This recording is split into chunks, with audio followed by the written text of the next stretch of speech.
ना। चलो, कार्यकारी वो न्याय जो शक्तियां हैं, पहले मुद्दा पकड़ते हैं। दो बड़े मुद्दे हैं जिसको हमें समझना होगा, एक है वीटो और एक है आपका अध्यादेश, ऑर्डिनेंस।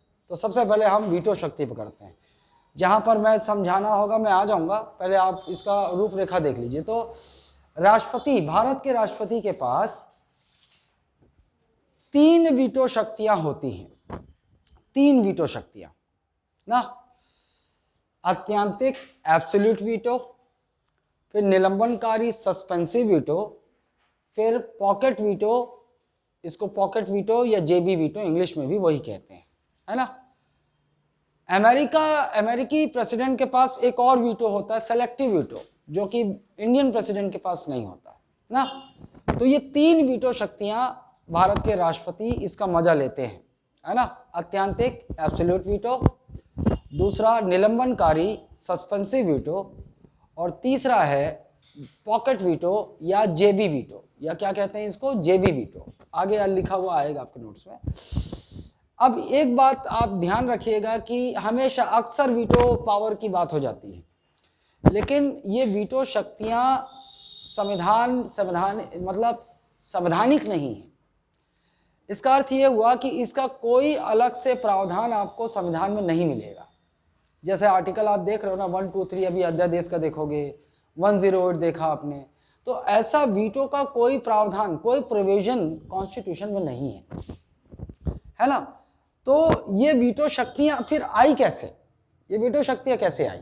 असल में ये वीटो शक्तियां आई जब, इसको समझो आप,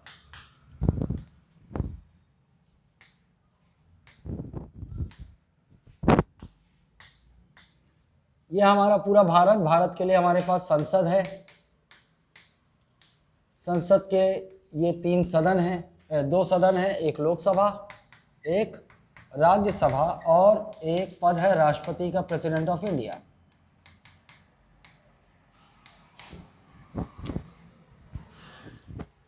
कोई बिल, अब वो बिल के बारे में तो हम संसद में खास चर्चा करेंगे, लेकिन इंट्रोडक्टरी में बताया होगा, जैसे एक साधारण विधेयक वो 2 सदनों से पारित होकर राष्ट्रपति के पास पहुंचता है।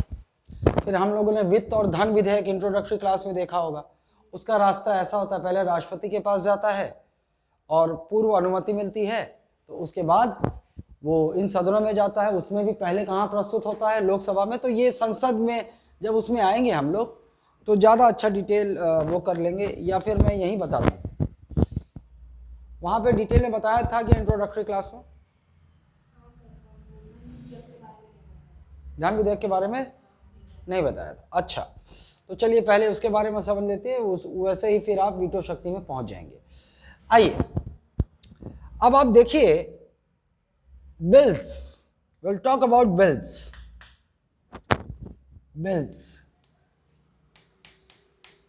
इसको हम क्या कहते हैं, विधेयक कहते हैं, हिंदी में विधेयक। यहाँ के जो विधानसभा में सदस्य होता है उसको विधायक कहते हैं ना, ये क्या है, विधेयक। अब सबसे पहले आप देखिए कि विधेयक कितने प्रकार के होते हैं। तो from the origin point of view, विधेयक के उद्गम के आधार पर हम विधेयक को 2 भागों में बांटते हैं। एक को हम कहते हैं शासकीय विधेयक, एक को हम क्या कहते हैं, शासकीय विधेयक, या इसी को कह देते हैं सरकारी ना। एक को हम क्या कहते हैं, अशासकीय, क्या कहते हैं हिंदी में, अशासकीय। अशासकीय क्या लिखा रे, अशासकीय, या इसी को हम बोल देंगे गैर सरकारी। क्या बोल देंगे, गैर सरकारी। अच्छा, इसी को और क्या बोल देते हैं, निजी सदस्य विधेयक। निजी सदस्य विधेयक, निजी सदस्य विधेयक, private member bill, private member bill कहते हैं इसको ना। अब आप देखिए, इंट्रोडक्टरी क्लास में मैंने आपको बताया था कि इस प्रकार से एक मंत्रिपरिषद बनती है ना। मंत्रिपरिषद मतलब लोकसभा के कुछ सदस्य हो सकते हैं, राज्यसभा के भी सदस्य हो सकते हैं, और हमारी बनती है क्या, ये संघीय मंत्रिपरिषद या केंद्रीय मंत्रिपरिषद, संघीय मंत्रिपरिषद। है ना। उस मुद्दे पर मैं नहीं जाऊंगा, इसके डिटेल जितना उसके लिए जरूरी है वहां जाऊंगा, क्योंकि इंट्रोडक्टरी क्लास में अगर नहीं भी हुआ होगा तो वो इंट्रोडक्टरी क्लास में आपकी समझ के लिए दिया था, वो संसद में आएगा। फिलहाल के लिए आप समझ जाइए कि ये जो केंद्रीय मंत्रिपरिषद बनी, और केंद्रीय संघीय मंत्रिपरिषद मुखिया कौन होता है? पीएम। भले ही केंद्र में सरकार यानी कि भारत सरकार बनाने के लिए लोकसभा का चुनाव होता है, लेकिन प्रधानमंत्री समेत संघीय मंत्रिपरिषद में, केंद्र में जो सरकार बनती है उसमें प्रधानमंत्री समेत कोई भी मंत्री केंद्र में जो होता है वो संसद के किसी भी सदन का सदस्य हो सकता है। संसद के किसी भी सदन का सदस्य हो सकता है। ये जरूरी नहीं हो कि जब जैसे बीजेपी ने चुनाव जीत लिया, लोकसभा का चुनाव जीत लिया, मेजॉरिटी प्राप्त कर लिया, लेकिन चुनाव के बाद बीजेपी को लगता है कि मतलब देखो, या तो कोई भी राजनीतिक दल चुनाव से पहले घोषित कर दे कि हम अगर चुनाव जीतेंगे तो हमारी ओर से प्रधानमंत्री का उम्मीदवार ये होगा, जैसे बीजेपी ने कर दिया था, पहले ही बता दिया था भैया चुनाव बीजेपी जीतेगी तो नरेंद्र मोदी प्रधानमंत्री बनेंगे, हमारी ओर से प्रधानमंत्री उम्मीदवार होंगे, है ना। ऐसा था। और कांग्रेस ने जो इंडिया गठबंधन था उसने नहीं बताया था, उसने बोला था बाद में तय करेंगे। कर सकते हैं, पहले डिसाइड कर ले, पहले ही यदि पहले डिक्लेयर कर दें या फिर चुनाव जीतने के बाद तय कर लें। हम मान लेते हैं कि बीजेपी ने तय नहीं किया था कि चुनाव जीते, तो प्रधानमंत्री उम्मीदवार अपना तय नहीं किया था, तो चुनाव जीतने के बाद बीजेपी के राष्ट्रीय अध्यक्ष को लगा कि यार जो भी चुनाव जीते हैं लोकसभा का, जो जीत करके बीजेपी के यहाँ आए हैं, यहाँ नहीं, प्रधानमंत्री का उम्मीदवार राज्यसभा में जो बीजेपी का एक सांसद है वो ज्यादा उपयुक्त है। तो जेपी नड्डा प्रधानमंत्री का उम्मीदवार किसको, राज्यसभा का मेंबर को आगे कर देंगे, और चूंकि उसने चुनाव जीता है तो राष्ट्रपति को उसे प्रधानमंत्री नियुक्त करना पड़ेगा। President has to appoint that person as a PM of country. मतलब प्रधानमंत्री जरूरी नहीं है, सरकार बनाने के लिए चुनाव लोकसभा का ही होता है, लेकिन जब केंद्र में प्रधानमंत्री समेत किसी मंत्री की बात आएगी तो वो किसी भी सदन का हो सकता है, राज्यसभा का भी। इसका मतलब ये नहीं कि केंद्र में मंत्री यहाँ का हो सकता है, वो नहीं, वो यहाँ का हो सकता है। और एक कंसेप्ट तो मैंने आपको पहले भी बताया कि कोई भी अगर मेंबर किसी हाउस का भी, कोई भी हाउस का मेंबर नहीं तो भी वो मंत्री प्रधानमंत्री अपॉइंट हो सकता है। बस कंडीशन एक हो जाती है कि जिस दिन वो अपॉइंट होता है, नियुक्ति होती है, उस दिन से 6 माह के भीतर उसको संसद के किसी एक सदन का सदस्य बनना पड़ेगा, है ना। वो बात की बात है। तो कोई भी हो सकता है, समझ गए आप? ओके। नाउ अब ये जो गोले के अंदर हैं ये मंत्री हैं, ये सांसद भी हैं, लोकसभा के सांसद भी हैं, ये राज्यसभा के सांसद भी हैं, लेकिन साथ ही साथ मंत्री भी। लेकिन इसके बाहर के जो गोले हैं ये केवल सांसद हैं, केवल लोकसभा के प्लेन सांसद हैं, और ये लोग मसाला हैं ना। मसाला मतलब मंत्री भी हैं, ठीक। अच्छा, अगर कोई बिल इनमें से कोई लाता है, मंत्री कोई लाता है, तो क्या कहलाएगा वो विधेयक, वो बिल क्या कहलाएगा? वो शासकीय विधेयक कहलाएगा। अगर कोई भी बिल किसी भी हाउस का हो, अगर वो केवल सांसद है, मतलब एमपी है, सांसद मतलब एमपी है, but who is not a minister, मंत्री नहीं, केवल सांसद है, अगर वो लाता है तो ये विधेयक कहलाएगा। ये क्लियर? बस ये फिलहाल के लिए इतना याद रखो। शासकीय या सरकारी विधेयक किसे कहेंगे? जो मंत्री लेकर आएगा, है ना। और जो सांसद है वो अगर विधेयक लेकर आएंगे तो वो कहलाएगा अशासकीय या गैर सरकारी विधेयक या निजी सदस्य विधेयक, मतलब प्राइवेट मेंबर बिल, है ना। ठीक। अब देख लीजिए, ये तो ओरिजिन के पॉइंट ऑफ व्यू से हो गया। हम देखते हैं अब बिल कितने टाइप के हैं। बिल तो देखिए आप, एक बिल होता है आपका साधारण विधेयक, साधारण, है ना, एक साधारण विधेयक होता है। एक होता है आपका संविधान संशोधन विधेयक। संविधान संशोधन विधेयक बोले तो कॉन्स्टिट्यूशनल अमेंडमेंट बिल, ठीक। एक होता है आपका वित्त विधेयक, फाइनेंस बिल। एक होता है आपका धन विधेयक, मनी बिल। और एक और होता है एप्रोप्रिएशन बिल, लेकिन वो बजट आएगा तब देखोगे आप, उसकी यहाँ जरूरत नहीं। ठीक, साधारण विधेयक, संविधान संशोधन विधेयक, कॉन्स्टिट्यूशनल अमेंडमेंट बिल, वित्त विधेयक और धन विधेयक। ठीक, अब आप देखिए इन दोनों में खासियत क्या है। ये जो दोनों विधेयक हैं ये वो मंत्री ही ला सकते हैं, वो केवल मंत्री ही ला सकता है। तो ये वित्त और धन विधेयक कैसे होंगे? ये केवल शासकीय विधेयक हो सकते हैं, केवल शासकीय, मतलब गवर्नमेंट बिल, इंग्लिश में क्या बोलते हैं? Government bill. ये गवर्नमेंट बिल और ये नॉन गवर्नमेंट बिल। ठीक, government bill, non government bill, clear है? और इसको प्राइवेट मेंबर बिल भी बोलते हैं। अच्छा, अब इन दोनों की बात आती है साधारण विधेयक की। तो ये जो है ये गवर्नमेंट बिल भी हो सकता है और ये भी हो सकता है नॉन गवर्नमेंट बिल। समझ जाओगे, गवर्नमेंट बिल और नॉन गवर्नमेंट मतलब दोनों हो सकता है। ये भी सेम, ये भी सेम, ये भी दोनों हो सकता है। मतलब अगर इस साधारण कोई ऑर्डिनरी बिल को मंत्री लाया तो गवर्नमेंट बिल है, और अगर कोई मेंबर लाया है जो मंत्री नहीं है वो लाया तो नॉन गवर्नमेंट बिल है। ये दोनों हो सकते हैं, जबकि ये केवल और केवल, इस एरो को मिटा देता हूं,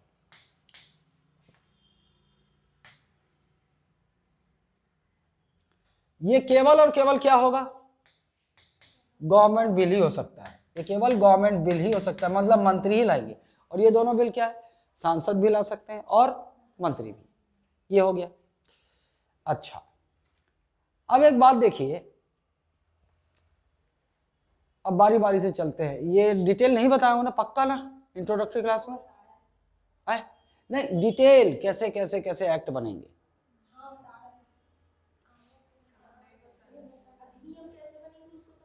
अरे ऑर्डिनरी बिल का ही उदाहरण बताया होगा।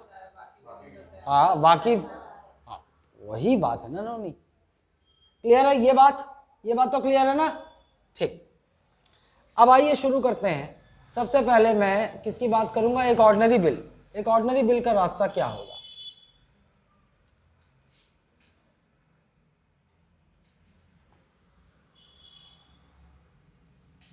क्या करना है मेरे को?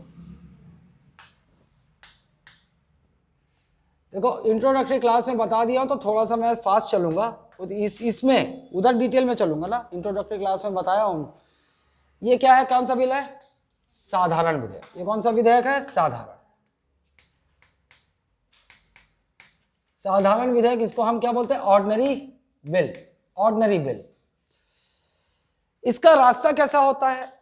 इसका रास्ता ऐसा होता है, ये पहले संसद में जाएगा और संसद के संसद के दोनों सदनों से पारित हो जाएगा, तब ये पहुंचेगा किसके पास? राष्ट्रपति के पास। राष्ट्रपति के पास।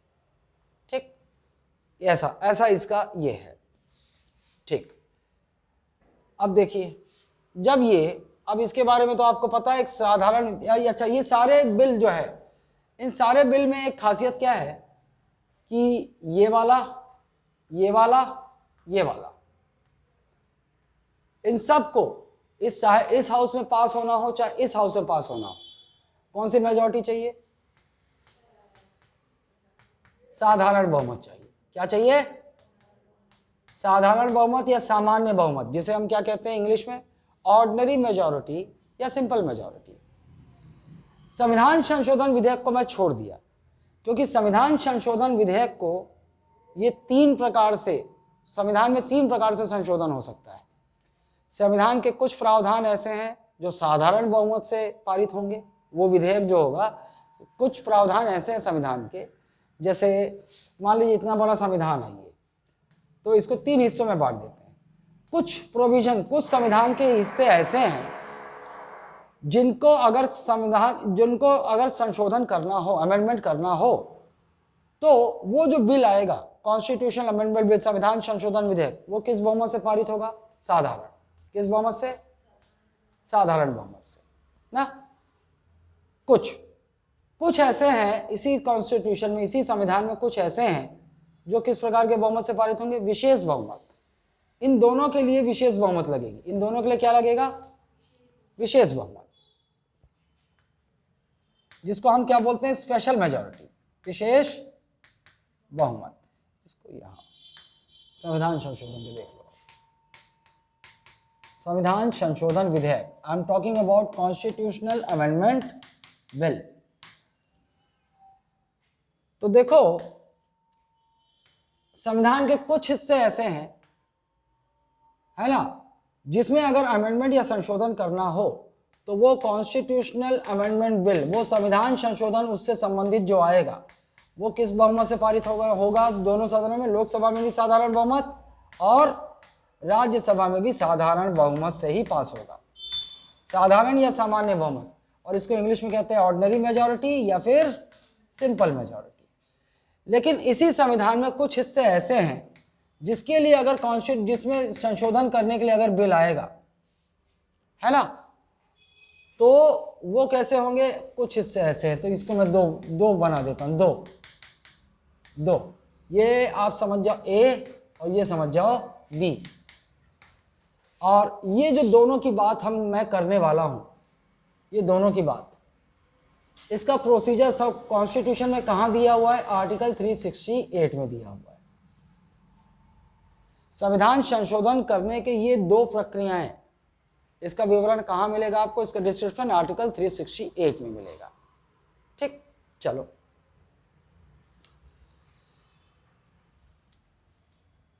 इस दोनों के लिए क्या चाहिए हमें, स्पेशल मेजॉरिटी। दोनों के लिए क्या चाहिए, विशेष बहुमत। इन दोनों संविधान संशोधनों को विशेष बहुमत चाहिए। अब इसका विशेष बहुमत क्या होगा, इसको देख लो। ऐसा वाला ए बी वाला बोले तो क्या, सदन में उपस्थित और मतदान का 2/3 बहुमत। इंग्लिश में क्या बोलेंगे, 2/3 majority of the members present and voting in the house, है ना, 2/3 majority of the members present and voting. और इसको क्या बोलेंगे, इसको ऐसे ही बोल देते हैं पूर्ण बहुमत। इसको क्या बोल देते हैं, पूर्ण बहुमत। लेकिन अगर इसको एक्सपेंड करना हो तो क्या बोलूंगा, सदन की कुल सीटों या कुल सदस्य संख्या का, है ना, सदन की कुल सीटों या कुल सदस्य संख्या का 50% से अधिक का बहुमत, अधिक का बहुमत, इसको ऐसे बोलेंगे। हालांकि मैं आपको बता दूं, जैसे आप लोगों को तो मैं बहुमत पढ़ा चुका हूं, सभी लोग पढ़े हो ना मेजॉरिटी, है ना, तो आप लोग जो हो, मैं आपको बहुमत का भेजूंगा, एक सही समय पर बहुमत के भेजूंगा, आपको उससे बहुत सहायता होगी, आप इन सबको और डिटेल में समझ जाओगे। लेकिन अभी फिलहाल इतना ही जाऊंगा जितना यहाँ जरूरी है। ये हो गया विशेष बहुमत, ये वाला। और यहाँ वाला क्या था, एक तो ए और बी दोनों होगा, ए और बी दोनों होगा, यही दोनों सेम यहां भी होगा। लेकिन प्लस क्या होगा, प्लस होगा आधे से अधिक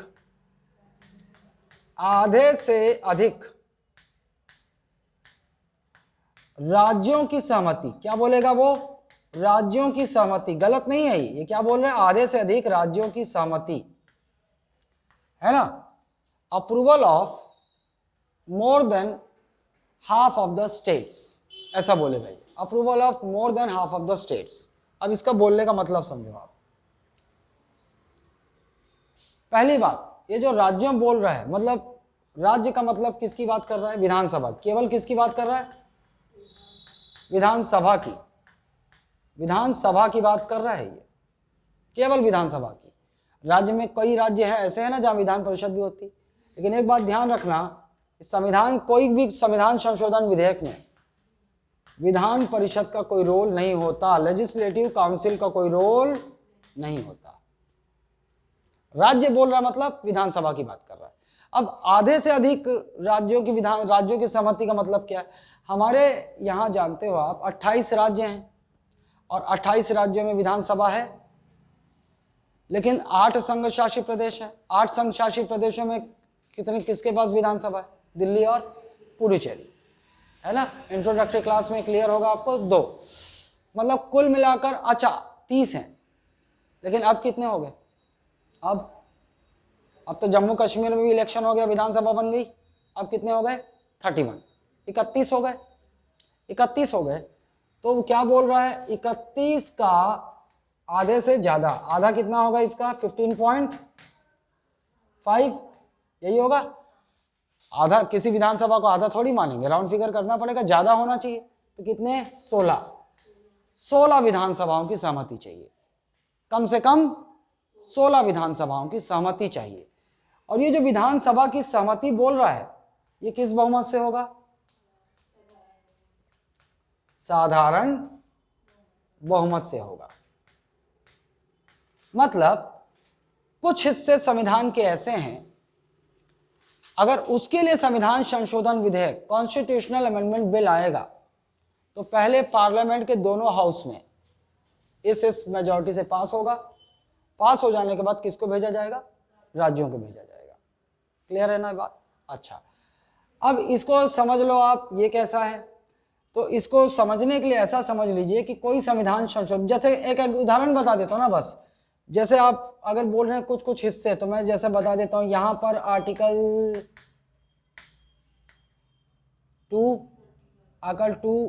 2 से संबंधित कुछ आ गया,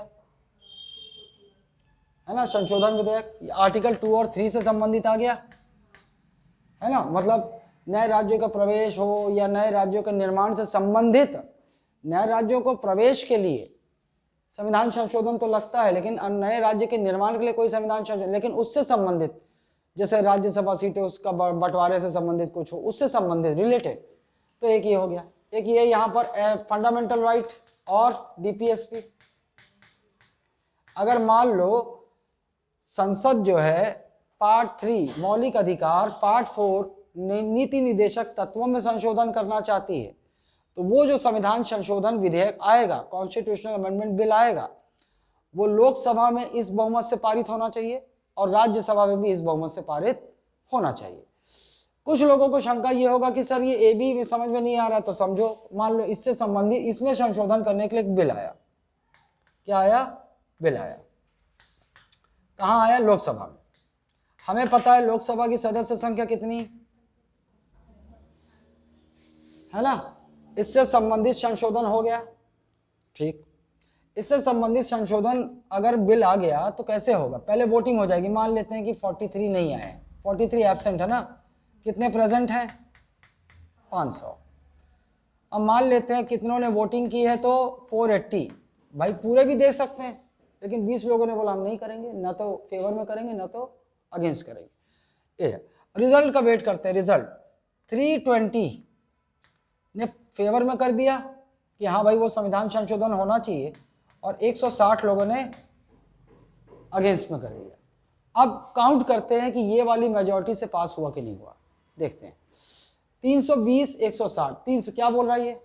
सदन में उपस्थित, मैं आपको बता, कहीं भी उपस्थित शब्द होगा तो वो केवल आपके साथ खेलने के लिए है, इससे कंफ्यूज मत होना।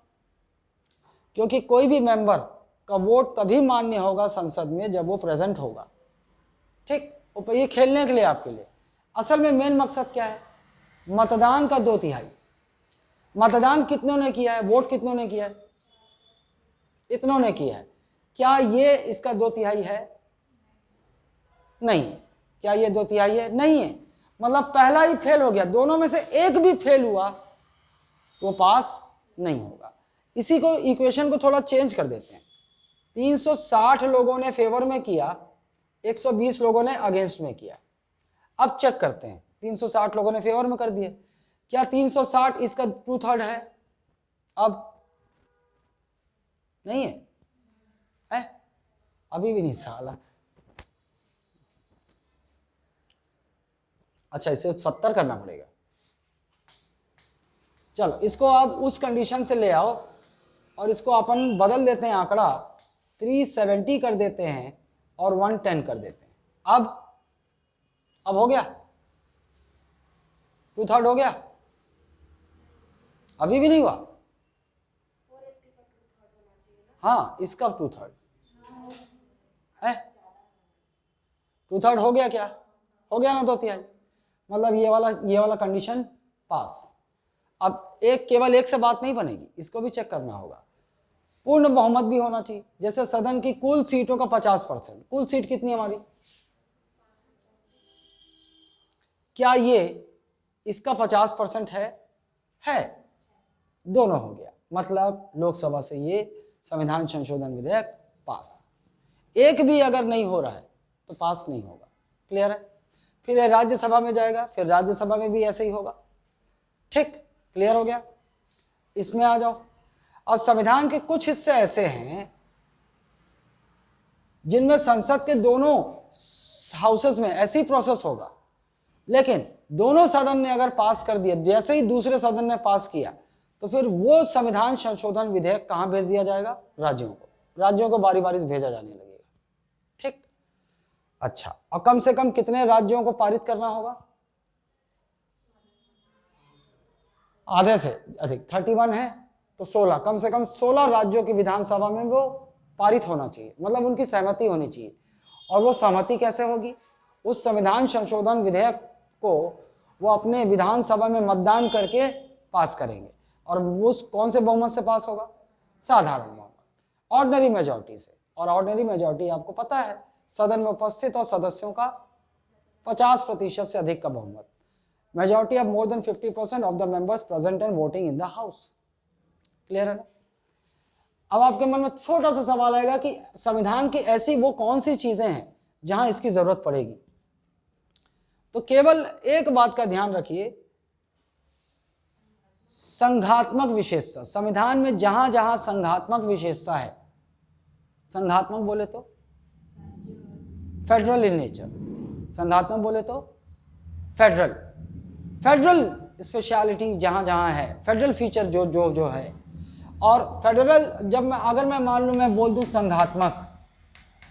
संघात्मक विशेषता, मतलब फेडरल फीचर, अगर मैं बोल दूं फेडरल फीचर, तो संविधान के कुछ हिस्से ऐसे हैं जो ऐसे फेडरल फीचर के हैं। जैसे इसको समझना है तो बस आप इतना समझ लो, संविधान के वो हिस्से जिसका संबंध सेंटर और स्टेट दोनों से हो, सेंटर और स्टेट दोनों से हो। जैसा कि अभी हम लोग ताजा पढ़े आर्टिकल 54। आर्टिकल 54 क्या है? राष्ट्रपति का निर्वाचक मंडल है ना, इलेक्टोरल कॉलेज ऑफ प्रेसिडेंट। राष्ट्रपति के निर्वाचक मंडल में कौन कौन शामिल है? लोकसभा, राज्यसभा और विधानसभा। राज्यों की विधानसभा भी शामिल है ना, मतलब सेंटर भी इन्वॉल्व है और राज्य भी इन्वॉल्व है। ऐसे हर वो प्रोविजन कॉन्स्टिट्यूशन के जहां केंद्र और राज्य का दोनों का संबंध है, उसको हम क्या बोलेंगे? संघात्मक विशेषता। समझ रहे हो आप? अगर पार्लियामेंट इसमें कोई अमेंडमेंट करना चाहती है, चूंकि स्टेट भी इन्वॉल्व हैं, तो ऐसे सारे प्रोविजन को पहले पार्लियामेंट के दोनों हाउस में पास होना होगा। कॉन्स्टिट्यूशन ऐसे किसी प्रोविजन में अमेंडमेंट यदि होना हो तो संसद एक अमेंडमेंट बिल लाएगी, संविधान संशोधन विधेयक लाएगी। संसद के दोनों हाउस में इस तरह की मेजॉरिटी से एबी वाला पास होना चाहिए। अगर पास नहीं हुआ तो इनका रोल आएगा ही नहीं, पास होना चाहिए पहले। पास हो गया, पास होने के बाद ये राज्यों को भेजा जाएगा, राज्यों को, है ना। अगर किसी राज्य में लेजिस्लेटिव काउंसिल, विधान परिषद है, तो क्या वो कुछ करेगी इस पर? नहीं, विधान परिषद का कोई रोल नहीं है इसमें। एक संविधान संशोधन विधेयक पर विधान परिषद का कोई रोल नहीं होता।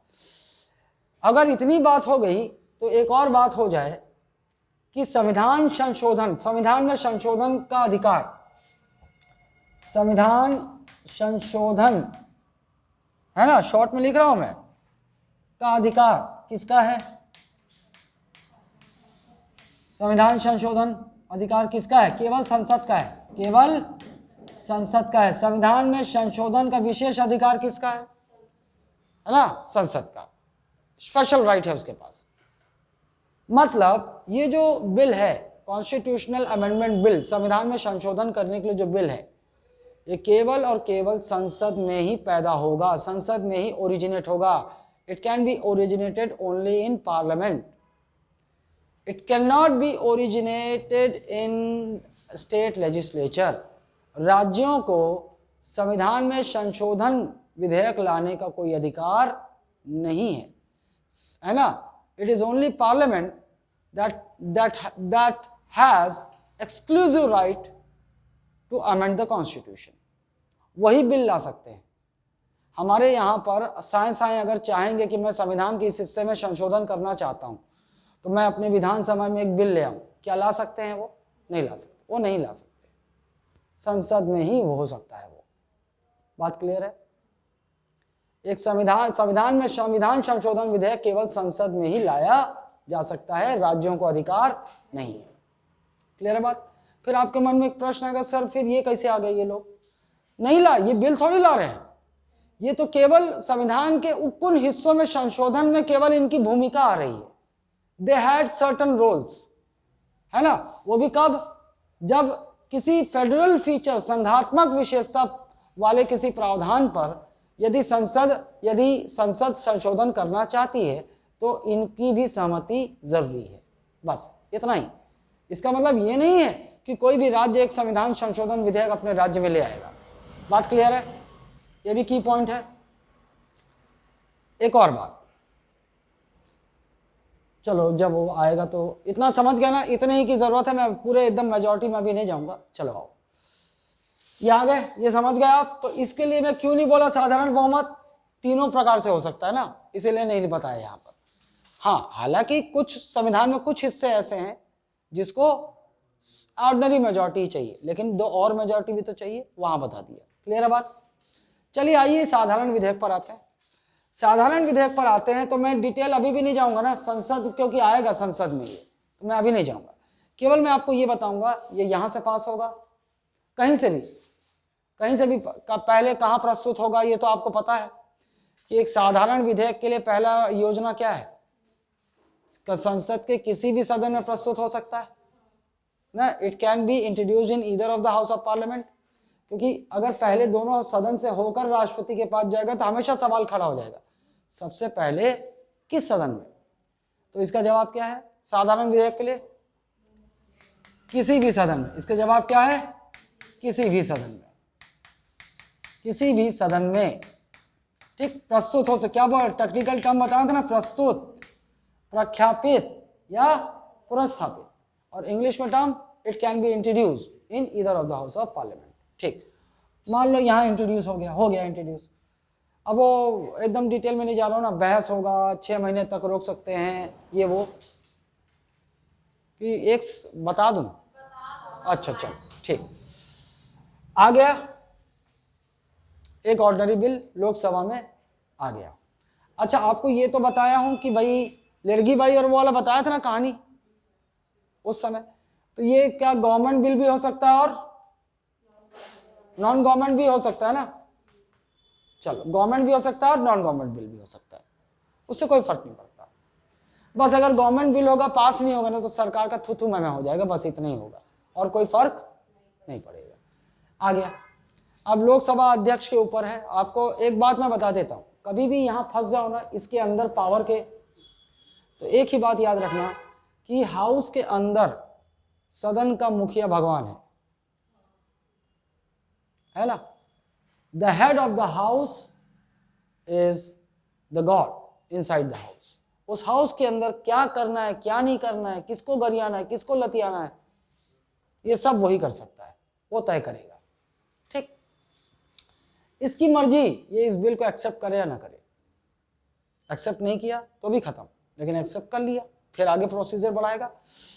अब एक्सेप्ट कर लिया तो इस बिल के पास होने के लिए जिस दिन सबमिट हो गया, मतलब क्या हुआ, जिस दिन सबमिट हुआ ये बिल, जिस दिन सदन ने स्वीकार कर लिया, उस दिन से इस बिल के पास होने के लिए कितना समय है?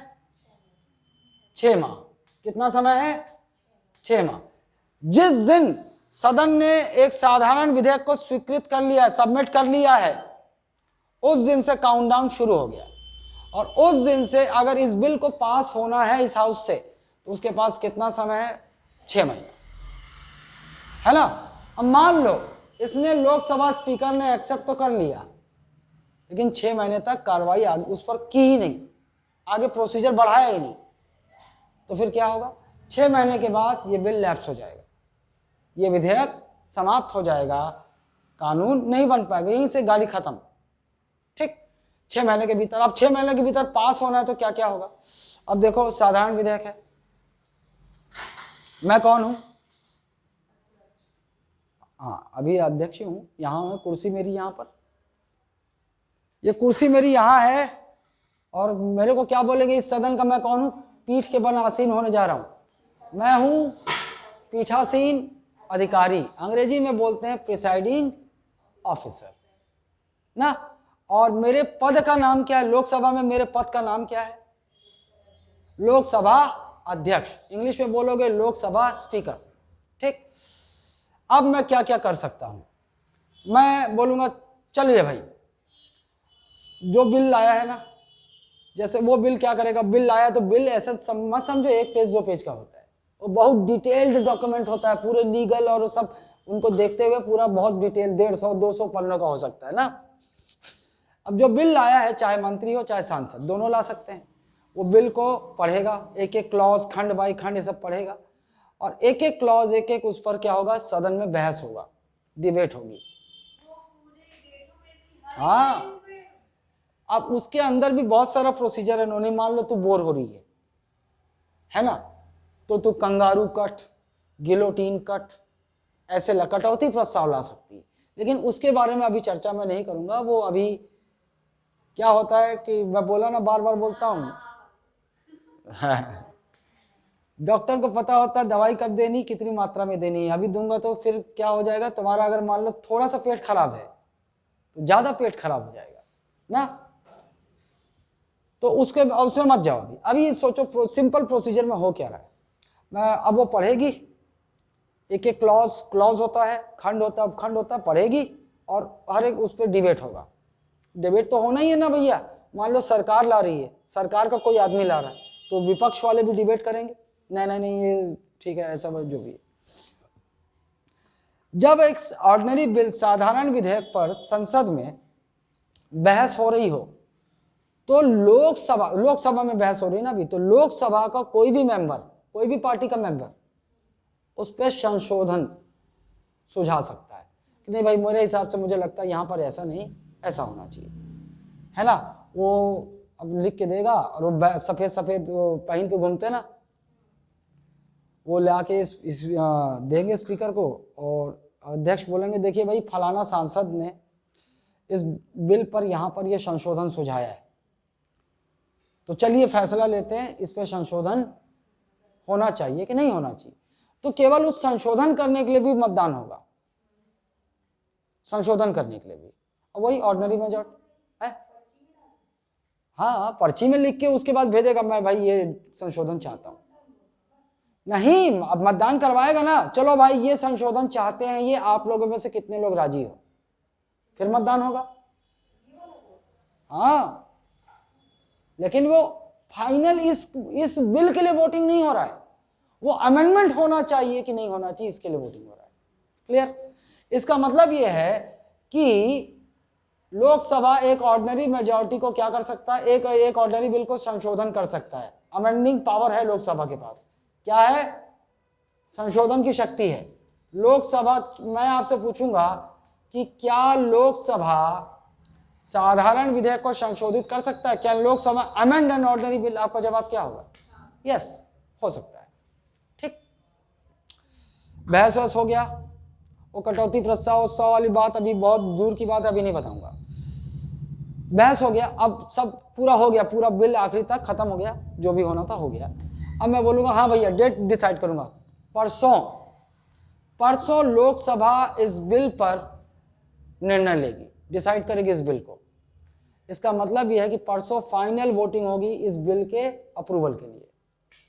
ठीक, परसों का दिन आया, मैं बोला हाँ चलो भाई, मैं बोलूंगा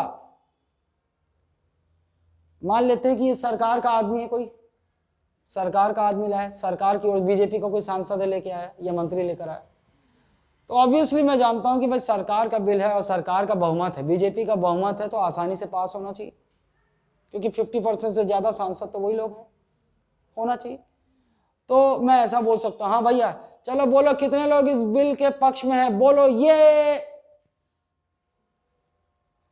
तो जो भी ये के पक्ष में होंगे, यस के, तो चिल्लाएंगे ये। मैं बोला अब बड़ा आवाज आई, मतलब सदन में जितने लोग हैं उसमें से 50% से ज्यादा लोग हाँ बोल रहे हैं, हाँ बोल रहे हैं। मैं बोलूंगा मुझे लग रहा है कि भाई 50 सदन में इतनी जोर से आवाज आई है एक साथ, ये बिल, मैं बोलूंगा ये बिल, ये विधेयक ध्वनि मत से पारित किया जाता है। ऐसा होता है नोनी, ऐसा भी हो सकता है, ऐसे भी होता है, पीटते हैं टेबल ना। हो गया। लेकिन मेरे इस डिसीजन को अगर किसी ने चैलेंज कर दिया, कोई भी, अब रूलिंग पार्टी का अगर बिल है तो रूलिंग पार्टी का कोई सांसद तो करेगा नहीं, ऑपोजिशन ही कर सकती। उधर से उठ के खड़े होगा राहुल गांधी, अध्यक्ष महोदय मुझे आपत्ति है, मुझे लगता है कि ये का जो आवाज है वो कम लोगों का था, 50% से कम लोगों का था, ने की आवाज ज्यादा थी, ये और ने। वो बोलेगा जितने लोग फेवर में हैं बोलो ये, जितने लोग इस बिल के अगेंस्ट में हो, जो इसके विपक्ष में हो बोलो ने। बोलेगा ने की आवाज ज्यादा थी, बोलेगा अब आपत्ति कर दिया इसने, मतलब चलो भाई मैं बोलूंगा आप अपने अपने सामने आपके इलेक्ट्रॉनिक वोटिंग पैड है, वोटिंग करो। फेवर में हो तो ग्रीन बटन दबाओ, अगेंस्ट में हो तो रेड बटन दबाओ, और जो कुछ नहीं करना चाहता वो चुपचाप बैठे रहो। ठीक, आ गया मेरे पास रिजल्ट, आ गया मेरे पास, सब आ जाएगा, कौन से सांसद कहाँ बैठा है, किसने फेवर में किया, क्या किया, आ गया रिजल्ट, आ गया मेरे पास, सबके सामने दिखेगा भी फेवर में कितने आया। अब हो गया ऑर्डिनरी मेजॉरिटी अगर मिल गई उसको, जितने भी मतदान हुए, बस इतना ध्यान दूंगा क्योंकि एक ऑर्डिनरी बिल है तो इसको कौन सा बहुमत चाहिए, साधारण ऑर्डिनरी मेजॉरिटी चाहिए, मतलब सदन में उपस्थित तो खेलने के लिए। फिर क्या बोल रहा है, मतदान का 50%, जितने लोगों ने टोटल वोट किया है उसका 50% से ज्यादा होना चाहिए। आराम से दिख रहा है मेरे को, मैं बोलूंगा ये भैया लोकसभा इसे पारित करती है, हो गया, ये पारित हो गया। पारित होने के बाद अगर मान लो 6 महीने तक मैंने कुछ नहीं किया तो आपको पता है अपने आप बिल लैप्स हो जाएगा। इसके बाद कहां पहुंचेगा, यहां पहुंचेगा। और आपको एक बात बता देता हूं, एक साधारण विधेयक पर लोकसभा और राज्यसभा दोनों को बराबर की शक्ति है, दोनों को बराबर की शक्ति है। तो लोकसभा भी संशोधन कर सकता है, कर सकता है। मैं आपसे पूछूं कि भाई एक साधारण विधेयक को लोकसभा अधिकतम कितने अवधि तक रोक कर रख सकता है, 6 माह। यह भी रोक कर रख सकता है, रोक सकता है बिल्कुल, है ना, क्लियर है। और 6 माह का समाप्ति हो गई after the expiry of 6 month, मतलब both the house they have the power to withhold that bill for maximum up to 6 month, clear है बात। और खत्म हो गया तो वो बिल लैप्स हो जाएगा।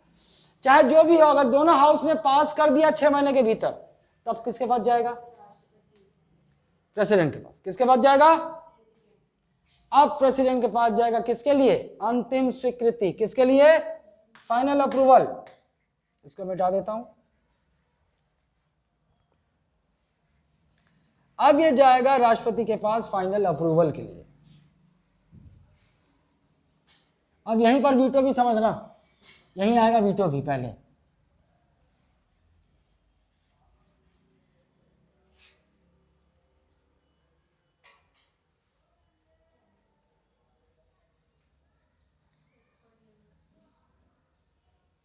चलिए, अब ये पहुंच गया किसके पास, राष्ट्रपति के पास। और राष्ट्रपति के पास जब कोई बिल आता है, जब कोई विधेयक आता है, तो राष्ट्रपति उस पर जो हरकत करते हैं वो कौन से अनुच्छेद में है। राष्ट्रपति की शक्तियां एक विधेयक पर, चाहे वो कोई भी विधेयक हो, धन विधेयक हो, वित्त विधेयक हो, साधारण विधेयक हो, संविधान संशोधन विधेयक हो, उस पर शक्तियां राष्ट्रपति की किस अनुच्छेद में, 111। अच्छा, हर एक विधेयक पर इनकी भी शक्ति अलग अलग हो सकती है, और राष्ट्रपति की भी शक्ति अलग अलग हो सकती है, ध्यान देना।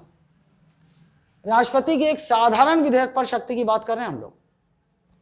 एक, या तो वो स्वीकृति दे देंगे, मतलब इसको क्या बोलेंगे अपन, president may give his assent to the bill. President may give his assent to the bill, क्या बोलते हैं, एसेंट टू द बिल। मतलब राष्ट्रपति क्या करेंगे, अपना हस्ताक्षर कर दिया, मतलब क्या हुआ, स्वीकृत हो गया। और जैसे ही राष्ट्रपति किसी विधेयक को हस्ताक्षर देंगे, वो बिल अब बन जाएगा अधिनियम। क्या बन जाएगा, अभी तक अधिनियम नहीं, बिल ही बिल बोल रहे थे हम लोग, लेकिन जैसे ही राष्ट्रपति का हस्ताक्षर होगा बन जाएगा अधिनियम। सामान्य भाषा में इसी को क्या बोलते हैं अपन, कानून।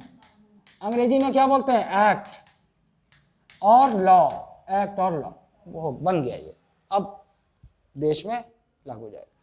लेकिन राष्ट्रपति के पास एक और पावर है, और है ना, विकल्प है दूसरा, क्या, अस्वीकृत कर सकते हैं। क्या कर सकते हैं, अस्वीकृत कर सकते हैं, ठीक है। अच्छा, अस्वीकृत या तो सीधे सीधे आउटराइटली रिजेक्ट कर दें, ही में रिजेक्ट द बिल, या फिर और क्या बोलते हैं अपन, अपनी स्वीकृति को रोक सकते हैं। क्या बोलेंगे हम, अपनी स्वीकृति को रोक सकते हैं, मतलब प्रेसिडेंट में withhold his assent to the bill को रोक सकते हैं। अब देखो यहीं पर वीटो शक्ति आ रही है।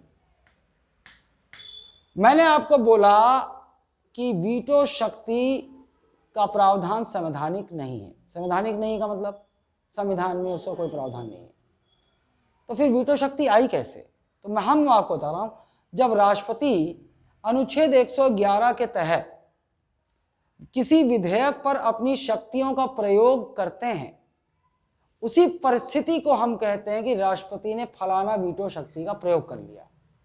समझ गए आप, है ना। When president exercises his power under Article 111 over any bill, then we call it that president has used certain veto rights.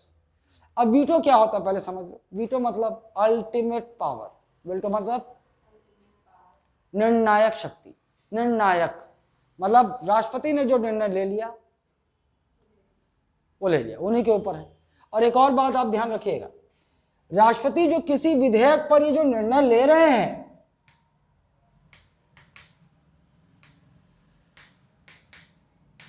स्वविवेकीय शक्ति है। It is the discretionary power of president. यहां मंत्री परिषद के परामर्श मानने के लिए वो कुछ नहीं है, खुद निर्णय लेंगे वो। क्लियर है।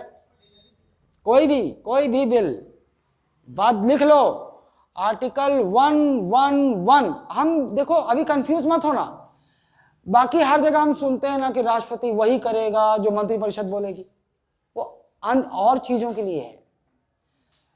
लोकसभा का सत्र बुलाना हो, राज्यसभा का सत्र बुलाना हो, डिसॉल्व करना हो, इमरजेंसी लगानी हो, जो भी करना हो, मर्सी पिटीशन पर फैसला लेना हो, वो सब कब करेंगे, मंत्रिपरिषद जैसा बोलेगा, जैसा एडवाइस करेगा वैसा करेंगे। लेकिन एक बात को गांठ बांध लो, अभी और भी जगह आएंगे, बाद में बताऊंगा, लेकिन फिलहाल के लिए ये जान लो आप कि किसी भी बिल पर, कोई भी बिल हो, उस पर राष्ट्रपति जो अपनी शक्तियों का प्रयोग करते हैं, president exercises his power upon his own discretion. मंत्रिपरिषद की सलाह पर नहीं, अपनी मर्जी से लेते हैं। क्लियर। तो राष्ट्रपति महोदय बोल सकते, जीजा मैं अब तो मेरी बात नहीं मानूंगा, संविधान से ऊपर तू नहीं है। संविधान ने ये नहीं कहा है कि यहां मुझे मंत्रिपरिषद के परामर्श पर निर्णय लेना है, यहां पर निर्णय मैं करूंगा। या फिर इन्होंने ये शक्ति का प्रयोग कर लिया। अगर मान लीजिए राष्ट्रपति ने किसी बिल को अस्वीकृत कर दिया, रिजेक्ट कर दिया, डिस्क्रिशनरी, इसको कहते हैं हम इंग्लिश में discretionary. Discretionary power of president. समझ गए। अभी इसको कैसे कैसे देखो, हिंदी में स्वविवेकी शक्ति बोल देगा, विवेकाधीन बोल देगा। समझ गए ना। विवेकाधीन का मतलब अपने विवेक से, अपने विवेक के अधीन, है ना। स्वविवेक मतलब अपने विवेक से निर्णय लेना। ठीक, अगर राष्ट्रपति ने किसी बिल को रिजेक्ट कर दिया आउटराइटली, रिजेक्ट, नहीं पास करता मैं, तो हम कहेंगे राष्ट्रपति ने अत्यंतिक वीटो शक्ति का प्रयोग कर लिया। किसका? अत्यंतिक वीटो का प्रयोग कर लिया, मतलब absolute veto. When president rejects any bill, आपके नोट्स में सब है रे, होगा, देख लो अपने नोट्स में कहीं है, होगा डिटेल।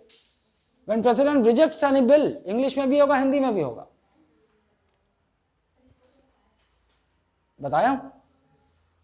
तो थोड़ा एकदम बहुत लेट में नहीं आता, जब मैं बोला आज मेरा वीटो है और वो है अध्यादेश, अरे पगली तो प्रोसेस में आऊंगा ना, वो इंट्रोडक्टरी क्लास सुन, इंट्रोडक्टरी क्लास है, इससे बहुत सारी चीजें जुड़ेंगी, निकल आएंगी बाहर। वो जो क्लास लिया था ना शुरू में, वो इंट्रोडक्टरी क्लास। आओ इधर आओ, अत्यंतिक वीटो क्लियर। लेकिन यहीं पर क्या बोला, दूसरी लाइन में क्या बोल रहा है? अपना पेन रोक लिया ना, अपनी स्वीकृति को रोक लिया, है ना। और आपको मैं बता दूं कि संविधान ने कहीं भी ये नहीं बताया कि जब राष्ट्रपति के पास कोई बिल आता है अप्रूवल के लिए, स्वीकृति के लिए, तो कितने दिनों में राष्ट्रपति को स्वीकृति देनी, कोई समय अवधि नहीं बताई है। No time interval has been mentioned, समय अवधि नहीं, समय अवधि नहीं बताई है संविधान ने कि राष्ट्रपति को कितने समय में अप्रूव कर देना चाहिए। समझ गए आप? कोई समय अवधि नहीं बताई। किसने नहीं बताया? संविधान ने। संविधान में लिखा ही नहीं है कि राष्ट्रपति को कितने समय सीमा में अपनी स्वीकृति देनी है। क्लियर है? ऐसे समय का फायदा राष्ट्रपति उठा लेते हैं।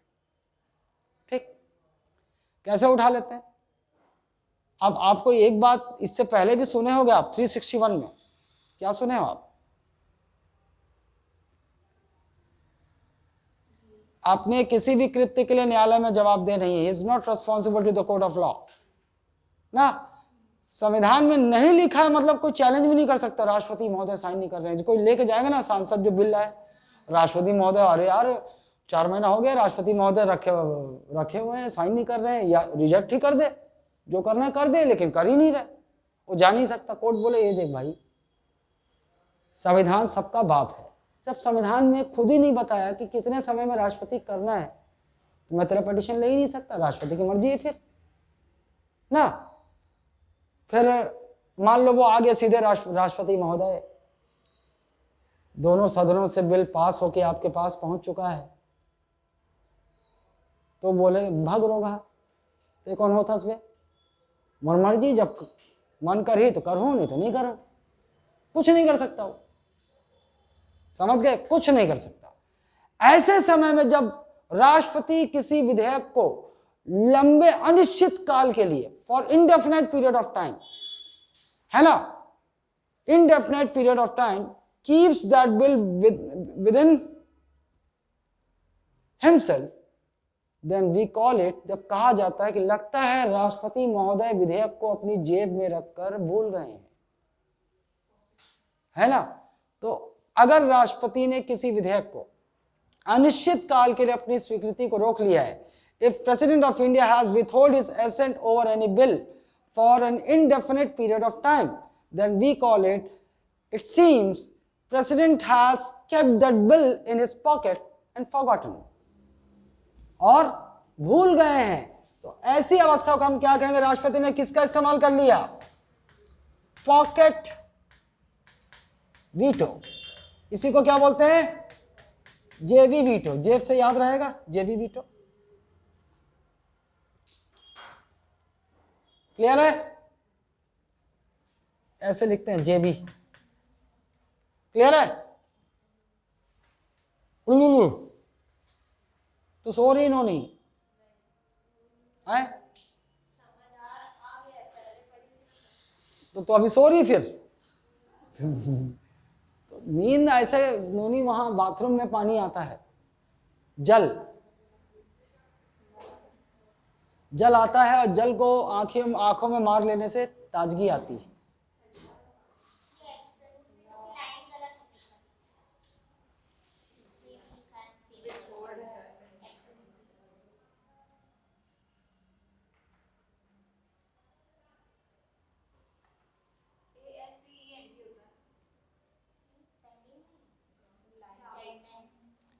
नहीं नहीं, उसको देखो, एक को क्या होता है कि विथहोल्ड्स, ये रिजेक्ट लिखो लिखो, हाँ reject, when president rejects the bill.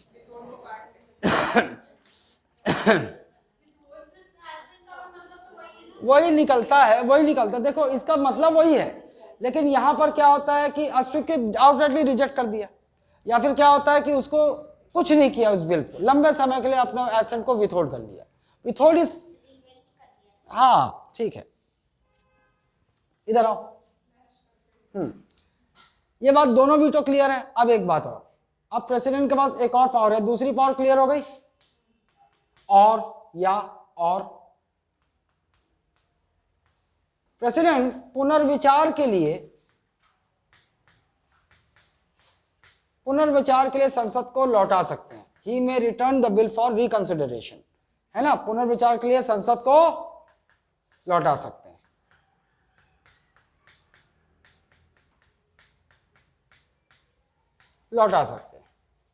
लौटा दी।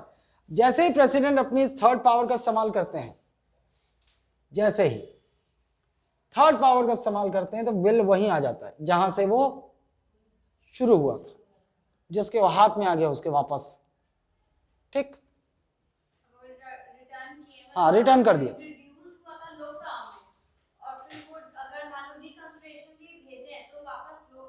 नहीं पगली, लोकसभा में नहीं, पहले लोकसभा में पहले जो लाया था उसके हाथ में था ना, वहां पहुंच जाएगा वापस, एकदम इनिशियल स्टेज में पहुंच जाएगा।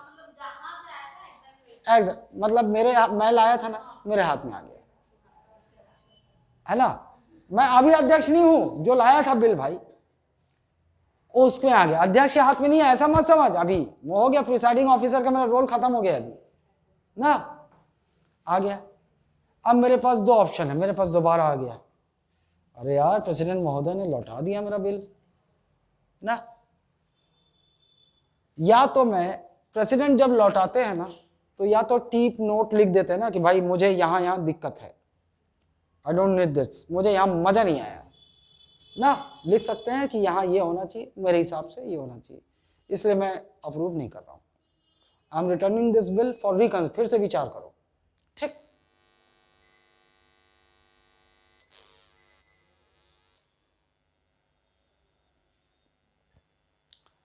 अब आ गया, अब मेरे ऊपर है ना कि मैं सोचूं कि राष्ट्रपति महोदय ने इस पे आपत्ति जताई है, चलो मैं सुधार देता हूं, या फिर मैं अगर अकड़ू हो गया तो नहीं, मैं क्यों सुधारूंगा, मेरा बिल अच्छा है, ऐसे ही मैं दोबारा ले जाऊंगा, फिर से वही प्रोसेस में आ गया, फिर से वो किसी भी सदन में प्रस्तुत कर सकता है, इंट्रोड्यूस कर सकता है, फिर से दोनों हाउस में, अगर किसी भी हाउस में फेल हो गया तो खत्म, लेकिन अगर फिर से दोनों हाउस में पास हो गया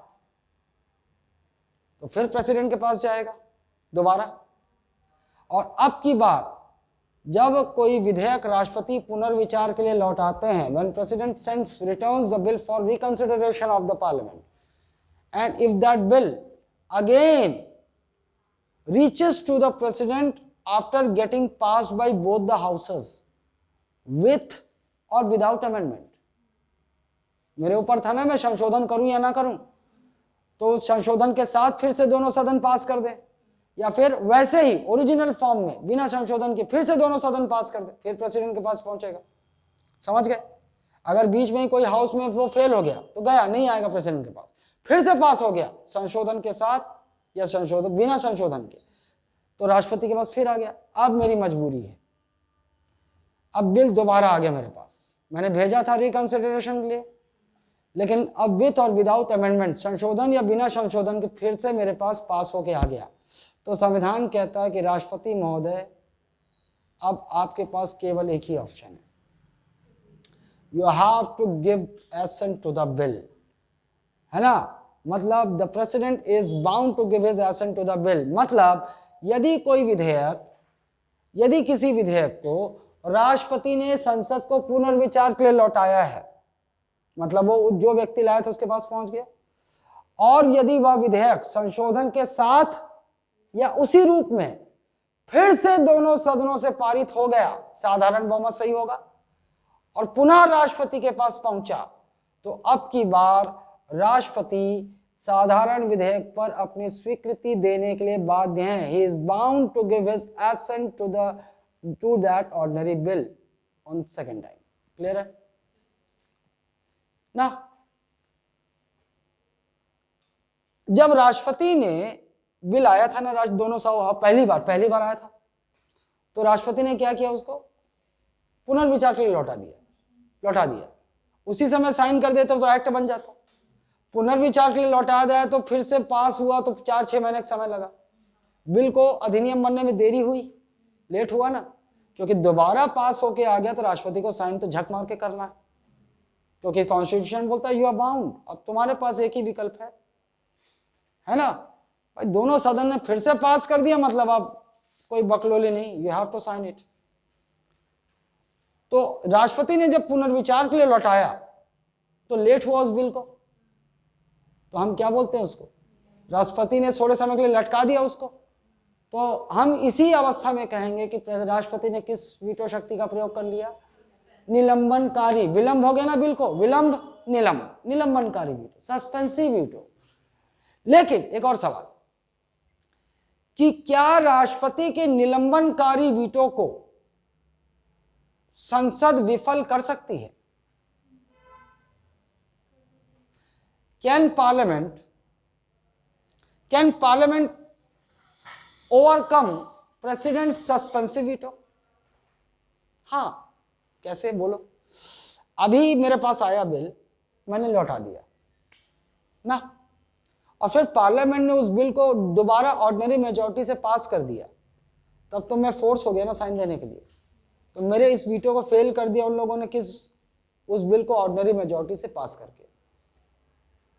मतलब अगर सेकंड टाइम में पार्लियामेंट को दोनों हाउस साधारण बहुमत ऑर्डिनरी मेजॉरिटी से अगर उस बिल को रिकंसिडरेशन के बाद पास कर देते, तो प्रेसिडेंट ने जो सस्पेंसिव वीटो, निलंबनकारी वीटो शक्ति का प्रयोग किया था, संसद ने उसे साधारण बहुमत से दोबारा पास कर फेल कर दिया। क्लियर है बात? तो कौन सी शक्ति फेल हो सकती है, कौन सी वीटो? निलंबनकारी। कैसे, कौन से बहुमत से? कौन कर सकता है? संसद। क्लियर है? नहीं, वो नहीं हो सकता, और दोबारा उसी फॉर्म में नहीं आएगा, 1 साल तक नहीं आ सकता वो।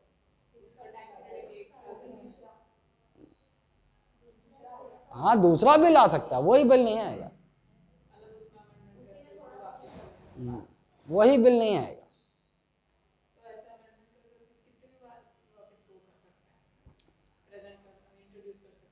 बोला ना, उस सब्जेक्ट से रिलेटेड बिल फिर 1 साल में नहीं आएगा, 1 साल बाद। हाँ, आ सकता है, फिर आ सकता है, हाँ आ सकता है, आ सकता है।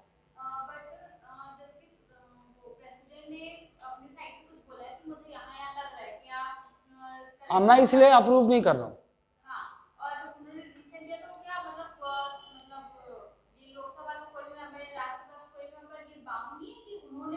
नहीं नहीं नहीं है बाउंड, नहीं है बाउंड, नहीं, उसकी मर्जी है।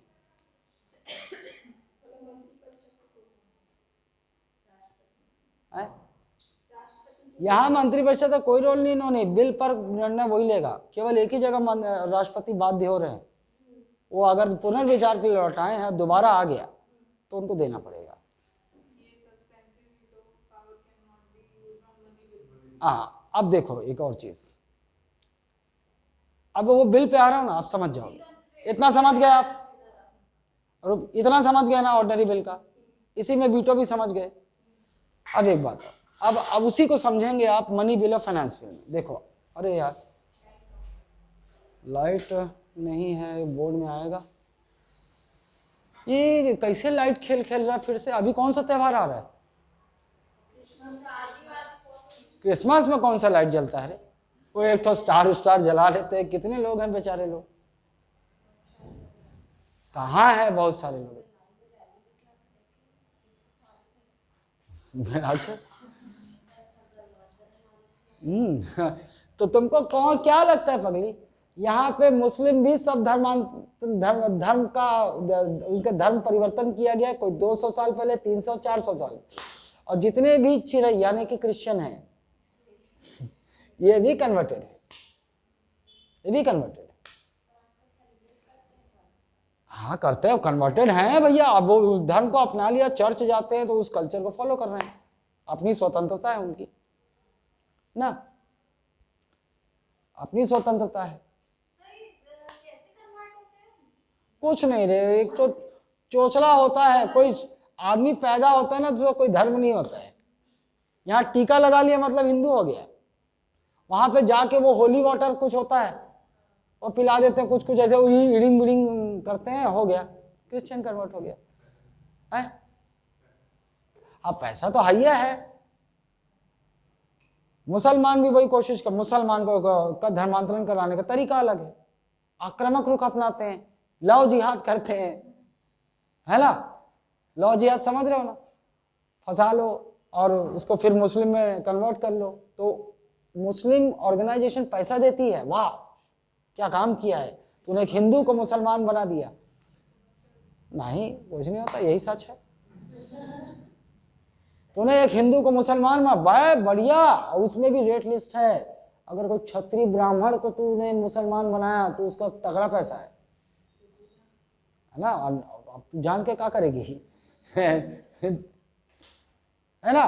लेकिन ईसाई ये वाला रास्ता नहीं अपनाते। ईसाई क्या करते हैं, जैसे जो पीड़ित व्यक्ति लोग हैं, जैसे कोई गरीब है, ये है वो है, उनको एकदम गरीबी में जहालत में जी रहे हैं, तब तो कोई हिंदू संगठन वाला पूछने नहीं जाता है, उसी समय का फायदा उठाते। जाते आदिवासी इलाकों में, हम तेरे को एक खेत दे रहे हैं, 2 जोड़ी बैल दे रहे हैं, तेरे बच्चे को उम्र भर कॉन्वेंट स्कूल में फ्री शिक्षा हम देंगे। क्या चाहिए उसको, भूखे को और क्या चाहिए, ठीक। फिर वो चर्च जाना शुरू करेगा, चर्च जाएगा, धीरे धीरे धीरे धीरे मतलब उस उनके अंधविश्वास में, जब पहले हिंदुओं के अंधविश्वास में था, अब जाते जाते उनके जो अंधविश्वास है उसका ग्रहण लग जाएगा, उसका आदी हो जाएगा। फिर 1-2 पीढ़ी बीत गई तो वो परंपरा बन जाती है। अंधविश्वास लंबे समय तक बना रहता है, वही क्या हो जाता है, परंपरा ना।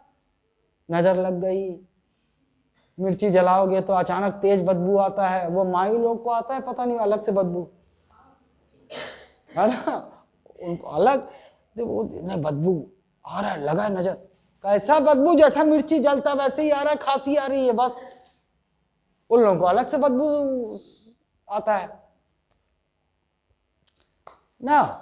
और मुसलमान सब में पाखंड है, सब में। मैं तुमको बता देता हूं, मैं 2 धर्म को, हालांकि बुद्ध के अनुयायियों ने उसमें भी क्या है कि बिना पाखंड के लोग मूर्ख होते हैं, मूर्ख 95% जनता मूर्ख होती है, इसीलिए खान हो वो बेवकूफ बना रहा है, नेता बेवकूफ बनाते हैं। और ये धर्म के जो पाखंडी धीरेन्द्र शास्त्री, और एक और है बजिंदर सिंह है, कोई पंजाब में खूब एक्टिव है, ईसाई धर्म परिवर्तन करवा रहा है।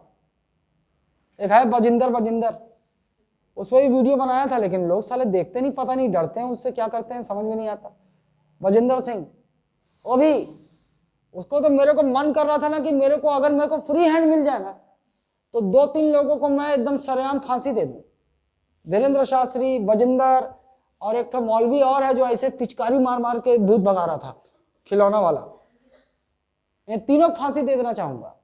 अब बताऊंगा, आप दिखाओ चमत्कार साले, कैसे कौन बचाता है तुमको ना। ये क्या है, ये पाखंड है। वो बजिंदर सिंह को देखा मेरा पारा गर्म हो गया। क्या एक्टिंग था। एक बच्चे को लेकर आई एक औरत, और वो बता रहा है मर गया, देखो देखो मर गया, देखो हालेलुया हालेलुया, देखो कैसे ईसा मसीह का भेजा हुआ आदमी हूं मैं, इसको जिंदा कर दूंगा। थोड़ी देर उसको कुछ खिला पिला के लाए होंगे बच्चे को, है ना। थोड़े समय बाद बच्चा, देखो हालेलुया हालेलुया, देखो बच्चा जीवित कर दिया, और लोग हालेलुया हालेलुया पूरा। फिर उसके बाद में एकदम सही समय पे वो भी बजता है ट्यून, उनका ट्यून। वही सब तो माहौल है। जैसे आप ये जाओ ये इनका पाठ सुनने, ये प्रदीप मिश्रा, वो अभी सौरभ चंद्रा का सट्टेबाज जो है दुबई में, वो सट्टेबाज के यहाँ वो शिव का वो पाठ करने गया है। वो कोई मतलब नहीं किसी को, ध्यान आना चाहिए। धर्म क्या है, धर्म का मकसद क्या है जानते हो? 2 ही मकसद है, 3 मकसद है धर्म का, कोई भी धर्म हो। शासन, शोषण और पैसा। अब शासन और शोषण होता तो क्या आता है? पैसा। यही मकसद है और कुछ नहीं। और जो बेवकूफ है ना, उनके ऊपर धर्म बड़ा आसानी से, अंधविश्वास है सब बहुत आसानी से काम करता है। आगे ना लाइट नहीं है, आगे आगे आगे। Let's continue. आज फिर छत्तीसगढ़ नहीं हो पाएगा क्या रे? चलो ऐसे भी टेस्ट नहीं है, कोई बात नहीं, मेंटेन कर लेंगे। सर ये अभी जो वर्ल्ड चेस चैंपियन बना हाँ उसको याद कर लो भैया, परीक्षा के लिए। तो गुरेश, गुरेश है गुकेश, हाँ गुकेश, गुकेश। बी से उसका सरनेम क्या है? डोम्मा राजू, राजू राजू। सबसे यंगेस्ट वर्ल्ड चैंपियन बना है वो, 18 ईयर्स ऑफ एज। चलो ठीक है, मतलब आगे जाएगा, विश्वनाथन आनंद से आगे जाएगा। हाँ चाइना का है वो, चीन, चाइना का। अरे ओ मैग्नस कार्लसन बंद कर दिया ना।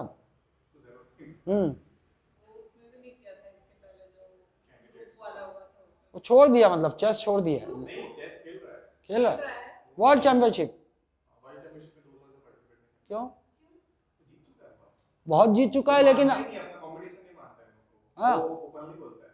हाँ ओपनली बोलता है। वो जो स्पेक्स अच्छा, नॉर्वे का, नॉर्वे का, नहीं वो जो उसकी चाल थोड़ी अलग है, वेट से आता है तो अच्छा। नॉर्वे का है वो, कार्लस मैग, तो मैग्नस कार्लसन। तो मतलब वो ऐसा है कि वो किसी को मानता ही नहीं कॉम्पिटिटर। हाँ तो कोई उसको बोला नहीं। अभी भी इसका स्टेटमेंट था कि मैं इतना इम्प्रेस नहीं हूं मुकेश के परफॉर्मेंस से। हाँ अभी भी। तो आर प्रज्ञानंद करके है ना जो एक, हाँ उसके परफॉर्मेंस ज्यादा अप्रिशिएट करते वो, हैं। हाँ वो मैग्नस कार्लसन। हाँ वो खेला है ना उसके साथ, जीता भी है। हाँ तो इसलिए अप्रिशिएट करता है कि हराया है कोई मेरे को। तो ये इसके साथ नहीं खेला ये जो नहीं ये भी हराएगा। वो भी हरा है। लेकिन उसके जो मूव्स रहते हैं ना, मतलब चेकमेट वाले या फंसाने वाले, वो आर प्रज्ञानंद के ज्यादा अप्रिशिएट करते हैं। आएगा तो प्रज्ञानंद नहीं गया था क्या इसमें? बट अगर वो हारा है उससे भी तो फिर वो ये कैसे बोल सकता है कि मैं कंपटीशन नहीं मानता? नहीं अलग-अलग। अरे अरे बहुत सारे स्टाइल हैं। इतने सारे गेम तो इसके साथ ड्रॉ हुए हैं, 14 गेम में शायद जीता हाँ। है। अरे देखो भाई, चेस अपने को खेलना आता है अपन, लेकिन उसके मास्टर नहीं है, तो अपने को ज्यादा आइडिया। वो भी तो इसमें मास्टर करने के लिए अपनी पढ़ाई वढ़ाई सब साइड कर दिया, सब कुछ। अरे भैया अब उसके लिए होना चाहिए तुमको, अब सेक्रीफाइस करने को, उसको पता होगा। स्कूल से पढ़ते हैं ना तमिलनाडु में, वो स्कूल स्पॉन्सर करता है उन लोग, और वही सेम स्कूल से वही आर प्रज्ञानंद भी और कितने सारे अदर, मतलब चेस के लिए ड्राइव करता है वो स्कूल, चेस, इसीलिए चैंपियंस निकलते हैं वहां से।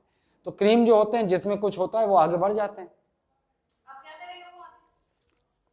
क्या करेगा? 11 करोड़ मिल गया उसको, अभी 11 करोड़ मिला है, अब वो खेलता रहेगा, जीतता रहेगा, पैसा कमाता रहेगा। मतलब ये अभी रुको, वहां से आएगा तो सेंट्रल गवर्नमेंट भी पैसा देगी, उसकी गवर्नमेंट भी पैसा देगी, खूब कोई कार फार गिफ्ट मिलेगा बहुत सारा, कोई बंगला मिल जाएगा। वर्ल्ड चैंपियन बना है भाई, चाहे जो भी हो। वही बोली, मतलब वो अब हर ईयर मतलब ऐसे हर बार ऐसे खेलेगा वर्ल्ड चैंपियन, जितने बार उसको बनना वो कर सकता है, ऐसे यही करेगा बस लाइफ में। अरे यार जब अब उसका वही काम है, वर्ल्ड चैंपियन तो बन गया, उसका वही काम, वर्ल्ड चैंपियन बन गया था, हर साल होती है वर्ल्ड चैंपियनशिप। और इसके अलावा बहुत सारे और टाइटल्स होते हैं, और सारे इवेंट्स होते हैं, वहां जाकर पैसा जीतेगा।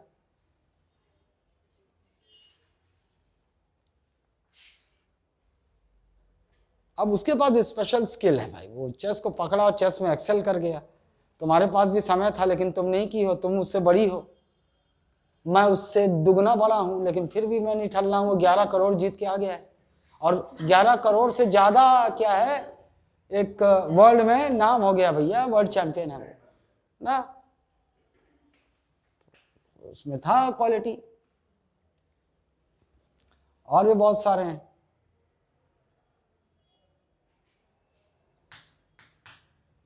चलिए, लाइट गोल हो गया था। आइए इसी पिक्चर को ले आऊं मैं।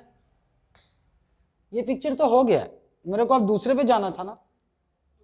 नहीं नहीं, इसमें वो समझा देता हूँ वो वाला। हाँ अदर में जा रहा हूँ ना।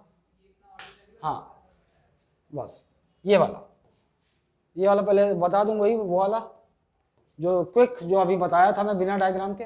इन्होंने लौटा दिया विथ और विदाउट अमेंडमेंट। फिर से अगर दोनों हाउस से अगर पास हो गया तो पहुंचेगा फिर राष्ट्रपति के पास। लेकिन इस बार राष्ट्रपति इस विधेयक को स्वीकृति देने के लिए बाध्य होंगे। He is bound to give his assent to the. एक ही ऑप्शन है, पहली बार तो तीनों ऑप्शन है, लेकिन जब वो बिल ये लौटा दिया और फिर से आया दोनों हाउस से, अगर फिर पास नहीं हो पाया तो कोई बात नहीं, जाएगा ही नहीं दोबारा। लेकिन फिर पास हो गया विथ और विदाउट अमेंडमेंट, संशोधन के साथ या उसी रूप में फिर से पास हो गया तो राष्ट्रपति स्वीकृति देने के लिए बाध्य इसीलिए तो हमने कहा कि राष्ट्रपति की ये वाली जो वीटो, जब राष्ट्रपति किसी विधेयक को पुनर्विचार के लिए संसद को लौटाते हैं पुनर्विचार के लिए, तो हम क्या कहते हैं, राष्ट्रपति ने किसका प्रयोग किया, निलंबनकारी वीटो, सस्पेंसिव वीटो, निलंबनकारी वीटो शक्ति का प्रयोग कर लिया, सस्पेंसिव वीटो का प्रयोग कर लिया। लेकिन राष्ट्रपति का ये वाला वीटो पार्लियामेंट फेल कर सकता है। कैसे? उसको दोबारा ऑर्डिनरी मेजॉरिटी, कैसे फेल हो सकता है, ऑर्डिनरी मेजॉरिटी से पास करके। क्लियर है बात? अब अपन आगे चलते हैं नेक्स्ट। चलिए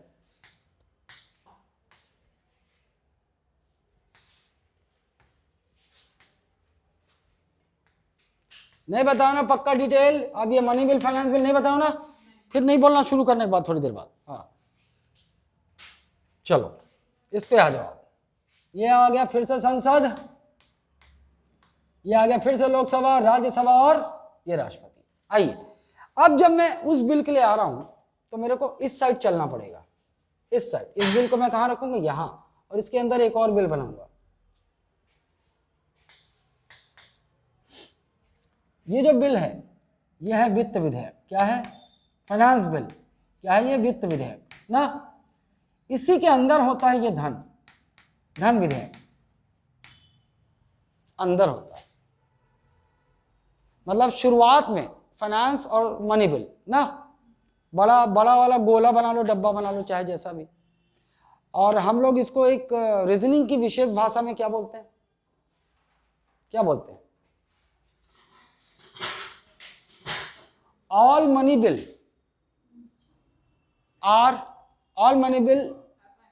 आर फाइनेंस बिल।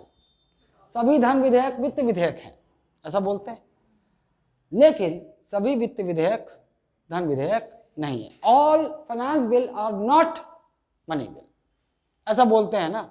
अब वो रीजनिंग में दिमाग लगाना, इधर आओ। अभी हमको नहीं मालूम, ये इसके अंदर है ना, अभी नहीं मालूम धन विधेयक। अब शुरुआत में वो क्या होता है, फाइनेंस बिल ही होता है। शुरुआत में फाइनेंस बिल होता है, ठीक है। शुरुआत में एक वित्त विधेयक ही होता है। इसका रास्ता क्या है? ये जाएगा पहले राष्ट्रपति के पास, पहले जाएगा राष्ट्रपति के पास।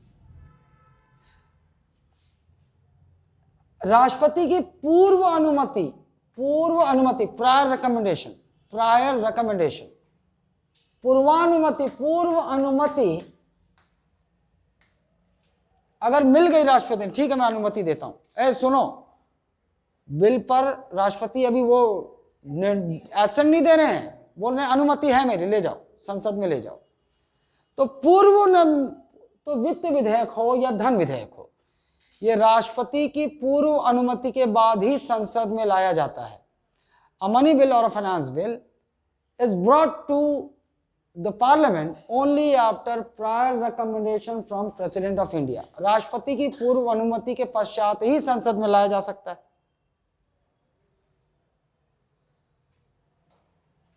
क्लियर? ओके नाउ,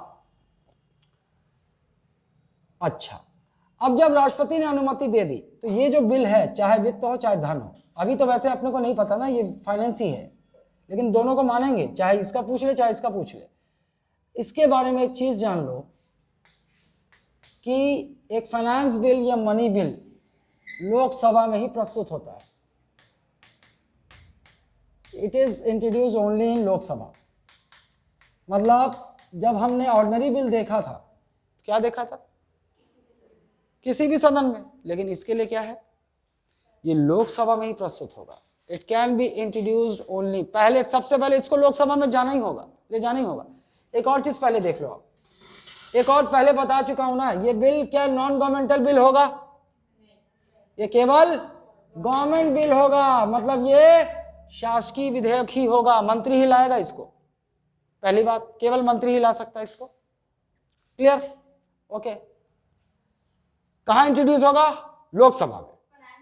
हाँ, फाइनेंस हो चाहे, क्योंकि अंदर ही है, अगर कोई भी पूछ ले आपसे, इसके अंदर ही है ना, दोनों ही केवल प्रेसिडेंट के प्रायर रिकमेंडेशन, पूर्व अनुमति के बाद ही संसद में लाए जा सकते हैं। संसद में भी कहां प्रस्तुत किया जा सकता है? लोकसभा। क्यों? इसका भी एक कारण है कि क्यों ऐसा किया गया है कि एक फाइनेंस बिल लोकसभा में इंट्रोड्यूस क्यों होगा। वो इसलिए किया गया है कि संविधान ने एक प्रावधान किया है, वो लोकसभा अध्यक्ष है। Who is that? लोकसभा अध्यक्ष। अध्यक्ष, यहां का अध्यक्ष, इसको क्या बोलते हैं अपन? Speaker, speaker of Lok Sabha. इनको संविधान ने एक जिम्मेदारी दी है, क्या? कि कोई विधेयक धन विधेयक है कि नहीं, प्रमाणित करने का। क्या प्रमाणित करने का? धन विधेयक को प्रमाणित करने का। To certify a money bill, धन विधेयक को प्रमाणित करने का अधिकार किसको दिया है? ये प्रमाणित करे, वो बताएगा कि ये बिल फाइनेंस है कि मनी बिल है। कौन बताएगा? इसीलिए जरूरी हो जाता है कि वो वहां जाए। और इसलिए भी जरूरी हो जाता है कि भाई देखो, एक मनी बिल पर दोनों हाउस के पावर अलग हो जाते हैं, और एक फाइनेंस बिल पर भी अलग हो सकते हैं, और प्रेसिडेंट के भी पावर अलग होते हैं। तो सबसे पहले इसको यहां भेजना पड़ता है, क्योंकि ये बताएगा, लोकसभा अध्यक्ष बताएगा ये विधेयक फाइनेंस है कि मनी। क्लियर है? तो मैं पहले बता दूं कि मनी बिल बता दूं पहले? चलो, अब लोकसभा अध्यक्ष ने, अब देखो वो मैं संसद में बताऊंगा ना, उसमें फिर वो अभी डोज सही नहीं है कि मनी बिल तो आर्टिकल 1 बस ऐसे ही ना होशियारी मारने के लिए बता रहा हूँ। आर्टिकल 110 में बताया गया है कि अगर बिल में ये चीज़ें होंगी तो वो मनी बिल होगा, अगर ये चीज़ें नहीं होंगी तो फाइनेंस बिल होगा। होशियारी मारने के लिए बस, है ना, वो जानने की जरूरत नहीं। आओ इधर आओ। उसने बोल दिया कि भैया ये क्या है? धन विधेयक है, प्रमाणित कर दिया धन विधेयक। अब धन विधेयक है तो ध्यान से सुनो, इसकी क्या पावर है, इसकी क्या पावर है, इसकी क्या पावर है, अब बदल जाएगा सब कुछ ना। चलो, प्रमाणित हो गया। हम क्या देखने वाले हैं? लोकसभा में इंट्रोड्यूस हुआ तो पहले पूरा प्रोसेस यही होगा, है ना, पूरा प्रोसेस वही बहस होगा और संशोधन भी हो सकता है। तो देखो आप, लोकसभा को धन विधेयक पर संशोधन का अधिकार है, संशोधन हो सकता है। Amendment, it can be amended bye Lok Sabha, हो सकता है। अ money bill can be amended bye Lok Sabha. ठीक,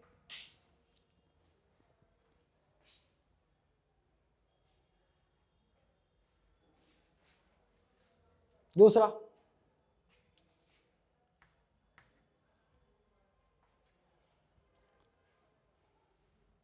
एक जो धन विधेयक है वो 75 दिनों में अधिनियमित हो जाना चाहिए। मतलब यहां पर 6 महीने वाला वो टर्म यहां लागू नहीं होता कि लोकसभा मतलब स्पीकर 6 महीने तक रोक ले, ये नहीं हो सकता। ये 6 माला वाला कंसेप्ट यहां नहीं होगा। अधिनियमित हो जाना चाहिए। एक्ट अगर होना हो तो एक्ट बन जाना चाहिए 75 डेज में। तो ये लोकसभा में इंट्रोड्यूस हुआ पूरा उसके बाद सर्टिफाइड कर दिए, फिर राज्यसभा में नहीं जाएगा? जाएगा, रुको, अभी जाएगा, लेकिन एक लिमिट, ये 6 महीने रोक सकते थे ना, अपन ऑर्डिनरी बिल में देखे, ऐसा नहीं कर सकते इसको। तो इनके पास 75 डेज है उसको पास करने के लिए। इनके पास 75 डेज है ये तो नहीं, लेकिन एक लाइन मिलती है कि 75 दिनों में अधिनियमित हो जाना चाहिए। अब वो समय सीमा यहाँ का पता नहीं चलता, अभी तक पता नहीं चला। मैं खोज खाज रहा हूँ लेकिन अभी तक पता नहीं चला। यहाँ से पास होके उधर चले आना चाहिए। नहीं, अच्छा एक ये वाला बात छोड़ो, रुको, इस बात को अभी छोड़ो, इधर आओ। वही होगा, बहस होगा, सब कुछ होगा। इसको मैं 2 साल से खोज रहा हूँ, कि मेरे को कहीं मिल जाए, नहीं मिलेगा। तू क्या सोचती है अब तक मैं वहां, ए साला ये देखो, संशोधन कर सकता है, बहस के बाद वोटिंग में रखा जाएगा, और वोटिंग के बाद आपको पता है धन विधेयक कौन से बहुमत से पारित होगा? साधारण। कौन से बहुमत से? मैं ये वाला चीज खोज रहा हूं, जहां मेरे को मिला ना मैं आपको बताऊंगा जरूर। ये क्लैरिटी मेरे को नहीं मिल रही, क्योंकि ना तो लक्ष्मीकांत में है, ना और किताब बेयर एक्ट उसमें देखा, उसमें नहीं है ना। और एक लोकसभा वाला मोटी सी किताब है, मैं उसको बीच में शुरू किया था पढ़ना, लेकिन समय नहीं मिला तो नहीं निकाला, वो रूल्स ऑफ प्रोसीजर, तो वहाँ शायद मिल जाए। चलो, आएगा भी नहीं, अभी तक पूछा भी नहीं है, इसलिए है नहीं तो पूछा भी नहीं है।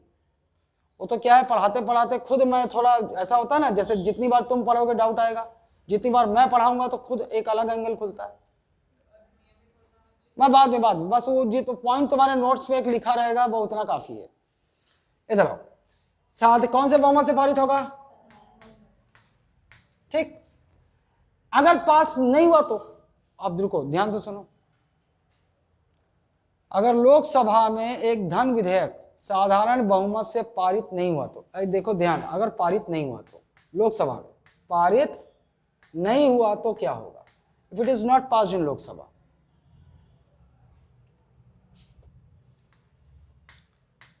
गवर्नमेंट फेल्स डाउन, सरकार गिर जाएगी। इसी को बोलते हैं सरकार गिर गई, सरकार गिर जाएगी। फॉल्स डाउन, फॉल्स, फेल्स नहीं होगा, फॉल्स, सरकार गिर जाएगी। रुक जाओ, कैसे टाइप, ऐसे धड़ाम से पत्ता जैसे गिरता है, देखो सरकार गिर जाएगी। इसी को अन्य भाषा में हम क्या बोलते हैं? मंत्री परिषद को इस्तीफा देना होगा, मंत्री परिषद को इस्तीफा देना होगा। मंत्री परिषद एक ही है क्या? पूरा यूनियन काउंसिल ऑफ, संघीय मंत्री परिषद को त्याग पत्र देना होगा, है ना। Union council of minister has to resign, पूरा सबको, प्रधानमंत्री समेत सबको रिजाइन करना पड़ेगा।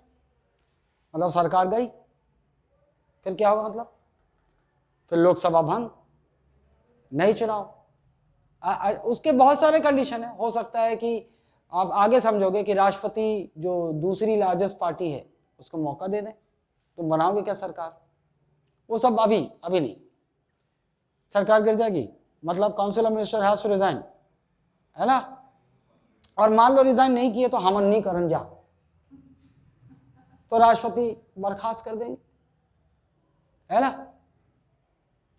एक बात और, ये क्या कॉन्स्टिट्यूशन में लिखा हुआ है कि एक धन विधेयक अगर पारित ना हो तो सरकार को इस्तीफा देना पड़ेगा? क्या लिखा हुआ है? नहीं, ये परंपरा चली आ रही है ना। सरकार को ये क्या है? ट्रेडिशन है, कन्वेंशन है जो फॉलो किया जा रहा है। एक ट्रेडिशन है कि अगर मनी बिल, धन विधेयक लोकसभा में पारित ना हो तो सरकार को मॉरल रिस्पॉन्सिबिलिटी लेते हुए इस्तीफा दे देना चाहिए।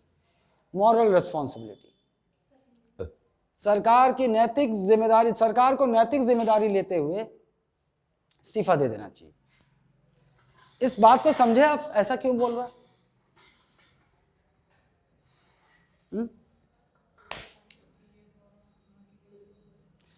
बिना पैसे के क्या सरकार, देखो अगर मान लो सरकार का कोई एक्ट पारित नहीं हो रहा, राज्यसभा में हमेशा फेल हो जा रहा है, तो सरकार लंगड़ा है।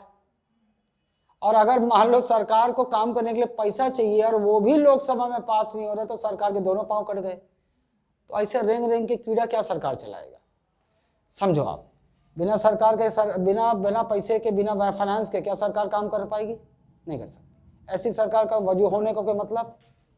दूसरा, एक और चीज, साला लोकसभा में तो तुम्हारा बहुमत है ना बे,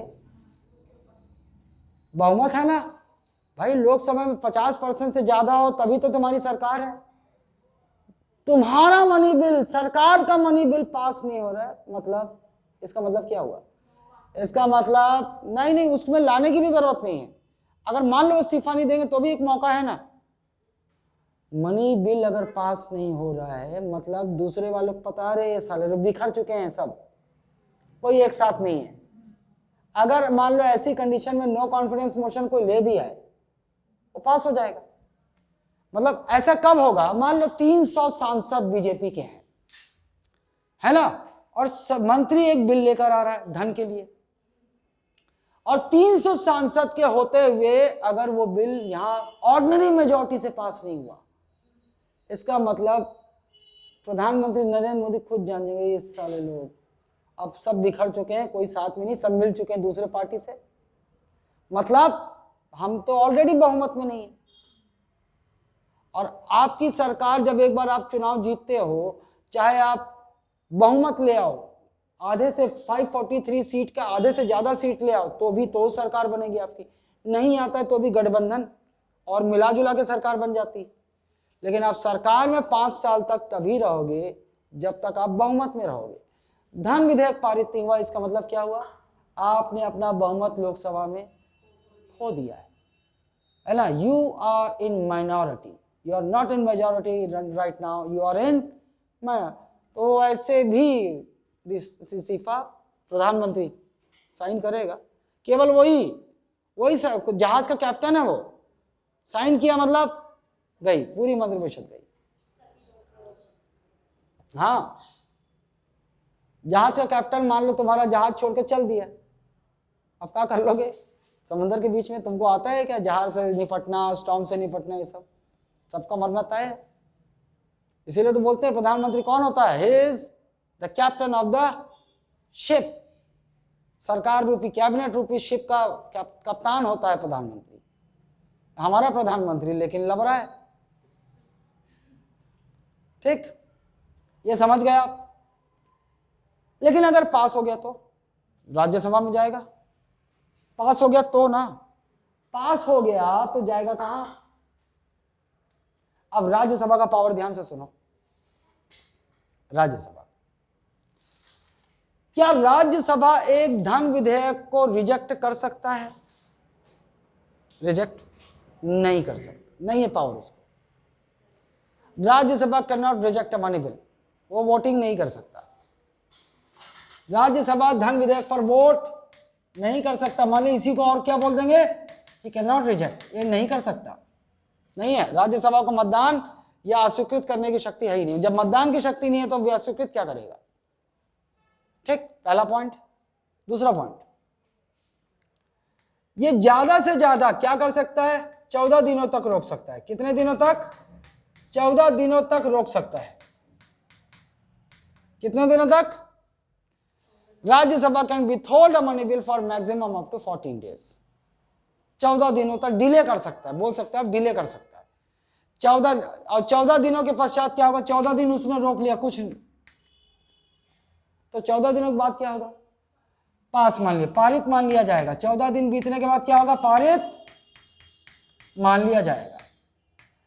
A money bill is deemed to have been passed by the Rajya Sabha after the expiry of 14 days. समझ गए, पारित मान लिया जाएगा। एक और चीज को देख लेते हैं, क्या राज्यसभा संशोधन कर सकता है, नहीं, राज्यसभा को इस पे संशोधन का अधिकार नहीं है। एक धन विधेयक पर राज्यसभा संशोधन नहीं कर सकता। Rajya Sabha can not amend the money bill, कुल मिलाकर कुछ नहीं कर सकता। हाँ कुछ नहीं, ऐसे फॉर्मेलिटी है। लेकिन अमेंडमेंट तो नहीं कर सकता, लेकिन ये क्या कर सकता है, संशोधन सुझा सकता है। क्या कर सकता है, इट कैन सजेस्ट अमेंडमेंट, संशोधन सुझा सकता है, it can suggest amendment over a money bill, जिसे लोकसभा माने या ना माने उसकी मर्जी। संशोधन सुझा सकता है जिसे लोकसभा माने या ना माने।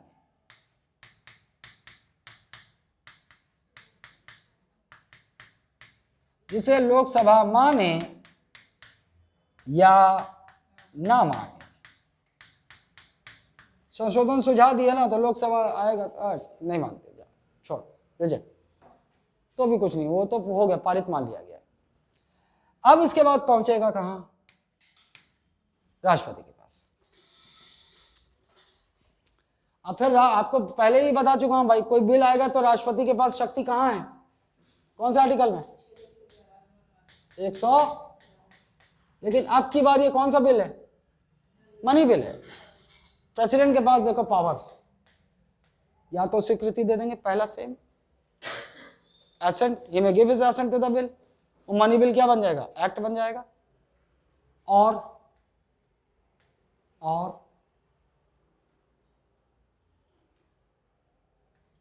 अस्वीकृत कर सकते हैं, विथहोल्ड नहीं कर सकते, अस्वीकृत कर सकते हैं, मतलब इनडेफिनेट पीरियड ऑफ टाइम के लिए नहीं कर सकते। मतलब अब यहां पे समय का पता है अपने को। जैसे राष्ट्रपति के पास पहुंचा ना, जैसे राष्ट्रपति के पास पहुंचा तो राष्ट्रपति को 75 दिनों के भीतर, कितने दिन, ये भी बड़ी मुश्किल से खोजा हूं, 75 दिनों के भीतर उसमें अपना स्वीकृति देना होगा। या तो रिजेक्ट कर दे या तो स्वीकृति दे दे ना, मतलब दो ही पावर है बस। मतलब क्या याद है, क्या राष्ट्रपति धन विधेयक को पुनर्विचार के लिए लौटा सकते हैं क्या, for reconsideration? Can president return a money bill for reconsideration? No, power है ही नहीं, दो ही पावर है। क्लियर है बात? सर, और वो सुझाव के मुद्दे जो देगा राज्यसभा, तो लेना ना लेना ये और लोकसभा के ऊपर है, लोकसभा की मर्जी। क्लियर? तो इसका मतलब क्या है, कौन से वीटो पावर इस्तेमाल नहीं कर सकते यहां पर? राष्ट्रपति निलंबनकारी वीटो का प्रयोग धन विधेयक पर, क्या अत्यांतिक वीटो का प्रयोग कर सकते हैं? क्यों? एब्सोल्यूट कर सकते हैं ना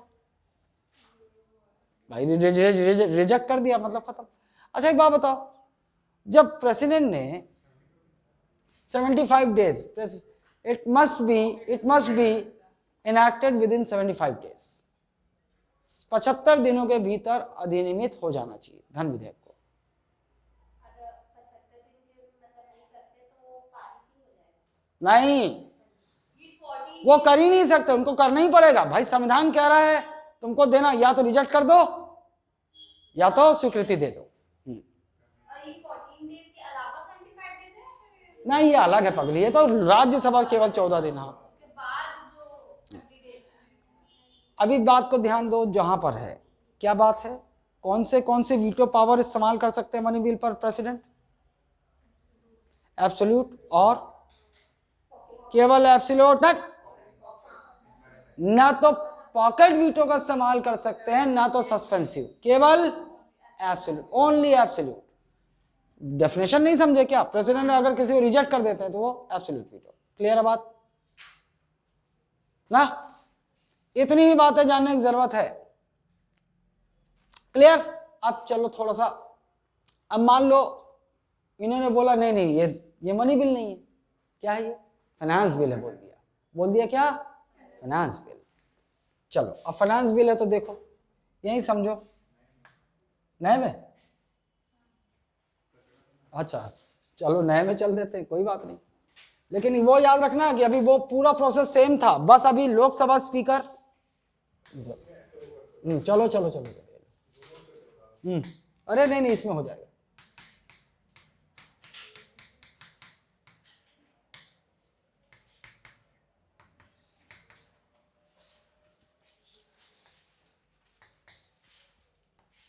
आई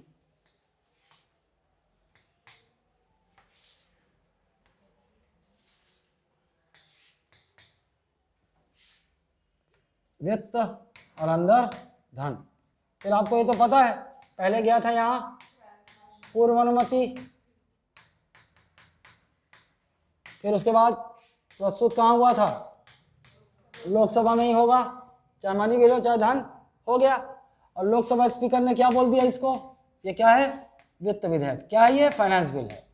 इन्होंने बोल दिया कि नहीं भैया ये धन नहीं है, क्या है ये, फाइनेंस है। अब देखो फाइनेंस और मनी बिल में यहां तक कॉमन चीज हो गई है ना, यहां तक कॉमन है, यहां तक तो सेम है, चाहे मनी बिल हो चाहे फाइनेंस बिल हो। जैसे ही लोकसभा अध्यक्ष ने बोला ये धन विधेयक नहीं है,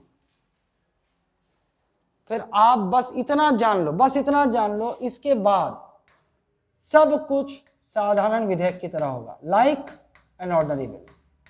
साधारण विधेयक की तरह चाल चलेगा ये, इसके बाद की तरह चलेगा। मतलब अब पूरे प्रोसेस में, इसके बाद का प्रोसेस ना, लोकसभा में इंट्रोड्यूस होने तक, इसके बाद पूरा प्रोसेस जैसे ऑर्डिनरी बिल में पढ़े थे ना, 6 महीने तक रोक सकता है, संशोधन हो सकता है। बात समझ गए? संशोधन हो सकता है, और 6 माह के भीतर अगर पारित नहीं हुआ तो रद्द। क्लियर? सेम यहां आएगा, सेम पावर। ऑर्डिनरी बिल में दोनों हाउस के पास पावर था, इसके बाद भी सेम पावर, खत्म हो जाएगा। लेकिन अगर दोनों सदनों ने पास कर दिया तो फिर वही ऑर्डिनरी बिल, फिर राष्ट्रपति के पास जाएगा। फिर राष्ट्रपति की शक्तियां ऑर्डिनरी जैसे साधारण विधेयक पे थी, अनुच्छेद 111, क्या वही सेम, तीनों पावर। और क्या पुनर्विचार, सेम, समझ गए आप? अब फिर वापस संशोधन के साथ उसी फिर से पारित होके आ गया तो राष्ट्रपति को साइन करना पड़ेगा। क्लियर? मतलब फाइनेंस बिल पर राष्ट्रपति तीनों वीटो शक्ति का प्रयोग कर सकते हैं ना, तीनों पावर। एक फाइनेंस बिल पर प्रेसिडेंट ऑफ इंडिया तीनों वीटो शक्ति, अत्यंतिक, निलंबनकारी और जेवी वीटो, पॉकेट वीटो का प्रयोग कर सकते हैं। नहीं, ना, एक चीज ध्यान रखना कि इसमें जो लिखा हुआ ना, वो लिखा हुआ है वित्त विधेयक, तो वित्त विधेयक के अंदर धन विधेयक होता है, तो 75 दिनों के भीतर अधिनियमित हो जाना चाहिए। इसका मतलब ये है कि एक फाइनेंस बिल पर राष्ट्रपति अत्यंतिक, या तो अत्यंतिक और एक है? नहीं, केवल अत्यंतिक ही होगा। देखो ये इन्फ्रेंस निकाल रहा हूं मैं, कैसे निकाल रहा हूं मैं बताऊं। एक लाइन मिला कि एक वित्त विधेयक को 75 दिनों के भीतर अधिनियमित होना चाहिए, 75 दिनों के भीतर।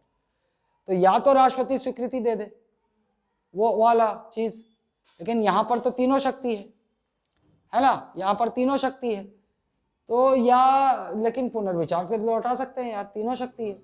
नहीं, सब हो सकता है, सब अत्यंतिक भी, आपका निलंबनकारी भी। साला सोचो कि मैं जितनी बार पढ़ाता हूं मेरे सामने खुद एक चैलेंज आ जाता है कि मैं इस एंगल से भी इसको खोजना पड़ेगा मेरे।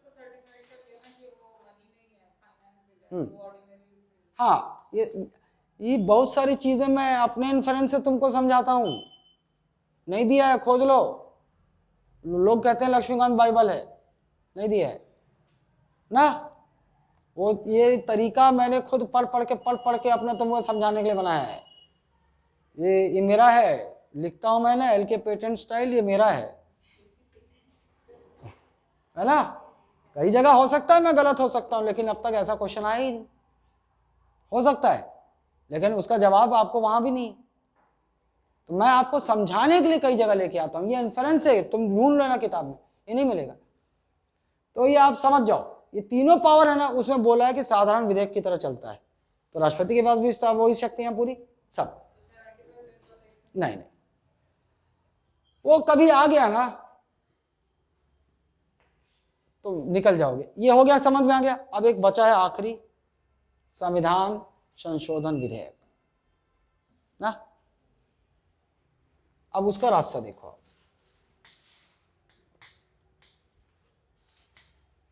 एक संविधान संशोधन विधेयक की बात कर रहा हूं मैं।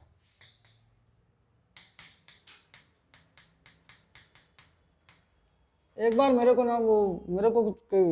चाहिए, उन लोगों का जो अंदर होता है सदन में। फाइनेंशियल का भी आपको ये बताया क्या कि ये भी विदिन 75 डेज ऐसा कुछ नहीं। एक लाइन बस लिख लो, अगर आपसे कभी आ जाए ना कि एक वित्त विधेयक कितने दिनों में अधिनियमित हो जाना चाहिए, प्रश्न आ गया ना, तो आपको जवाब पता है 75 दिन, बस।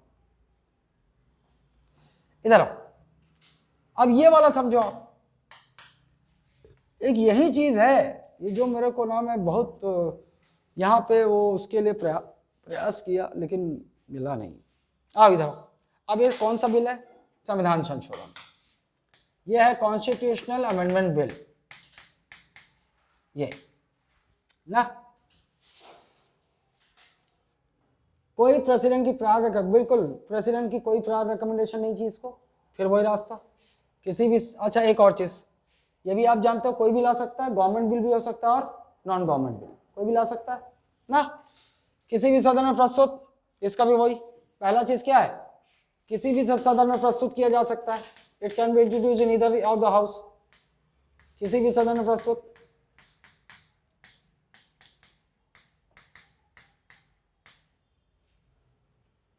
ना, किसी भी सदन में प्रस्तुत। अच्छा, आप लोगों को एक संविधान संशोधन बताया था क्या इससे? हाँ, इससे रिलेटेड बताया था, क्या था वो? बहुमत जब पढ़ा रहा था तो एक संविधान संशोधन बताया। चलो हिंट देता हूँ, 1971। हाँ 24। आओ, अब वो तो आपको पता है 3 अलग अलग बहुमत जो होगा तो जिस बहुमत से चाहिए होगा, लेकिन पास हो गया जो बहुमत बताया ना शुरुआत में तीनों, जिस बहुमत चाहिए वो उस बहुमत से पास होना चाहिए। कहीं भी फेल हो गया तो गया, नहीं हो पाएगा। दोनों से पास हो गया तो प्रेसिडेंट के पास आया। फिर आर्टिकल 111। अब यहां ध्यान से सुनो, यहां प्रेसिडेंट के पास एक ही ऑप्शन है, एक ही ऑप्शन, और वो कॉन्स्टिट्यूशन में अमेंड संशोधित कर जोड़ा गया है। कौन सा? 24th कॉन्स्टिट्यूशनल अमेंडमेंट एक्ट 1971, 24वां संविधान संशोधन अधिनियम 1971। और इस संशोधन में क्या किया गया कि यदि किसी संविधान संशोधन विधेयक को, यदि किसी संविधान संशोधन विधेयक को दोनों सदन पारित कर देते हैं, दोनों सदन पारित कर देते हैं तो राष्ट्रपति को स्वीकृति देनी ही होगी। President has to give his assent to a constitutional amendment bill if both the houses pass that bill.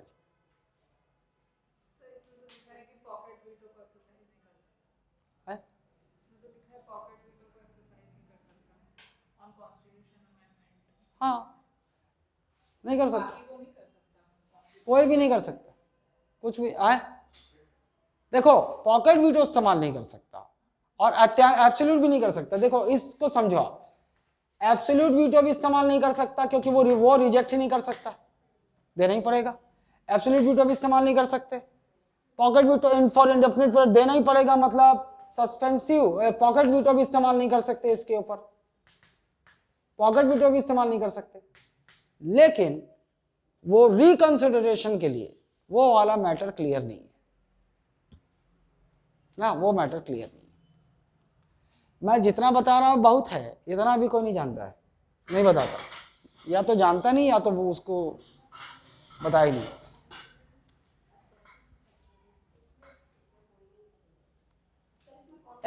ये सब मेरा निकाला हुआ है, कहीं किताब ना ऐसा क्वेश्चन पूछा गया है ना आया है, लेकिन कभी आ जाए, अगर ऐसा कुछ होते ना खाटी लोग, कभी आ जाए ऐसा तो फिर जान जाओ दिमाग लड़ जाएगा उतना आपका।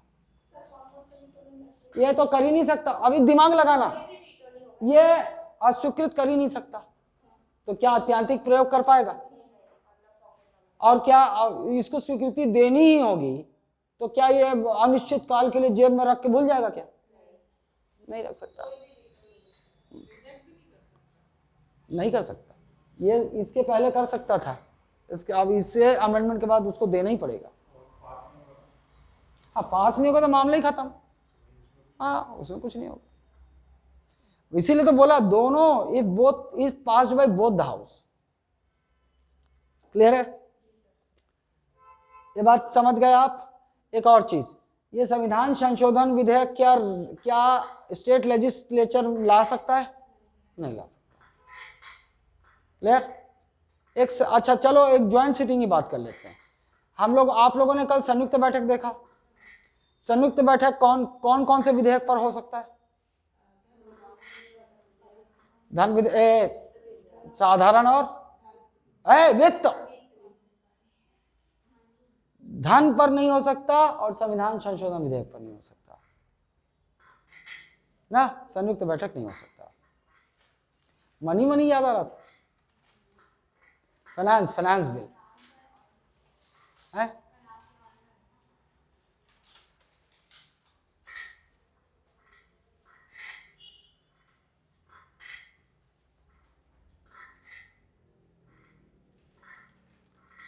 चलो ये भी क्लियर हो गया। अब मैं संसद में आऊंगा ना तो मैं दोबारा नहीं बताऊंगा इसको। वीटो के लिए आना था, आ गया, लेकिन आज अध्यादेश भी कराना था, अध्यादेश नहीं हुआ आज।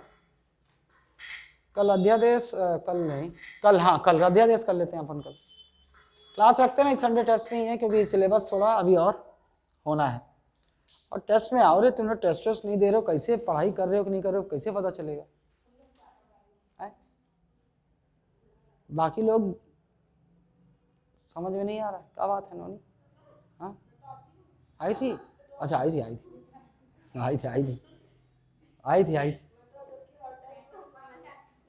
अच्छा। अरे ये दोनों भाई बहन दिखते नहीं, तुम एग्जाम चल रहा है, ठीक। स्टार्ट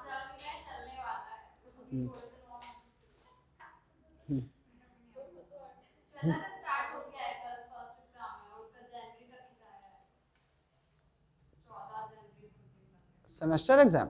हाँ, लोग 8 सब्जेक्ट है। पिकनिक आज साल सुबह वाले लड़के लोग बहुत तो एकदम मतलब लड़के स्टूडेंट लोग पकड़ के रखे, रोज पूछते हैं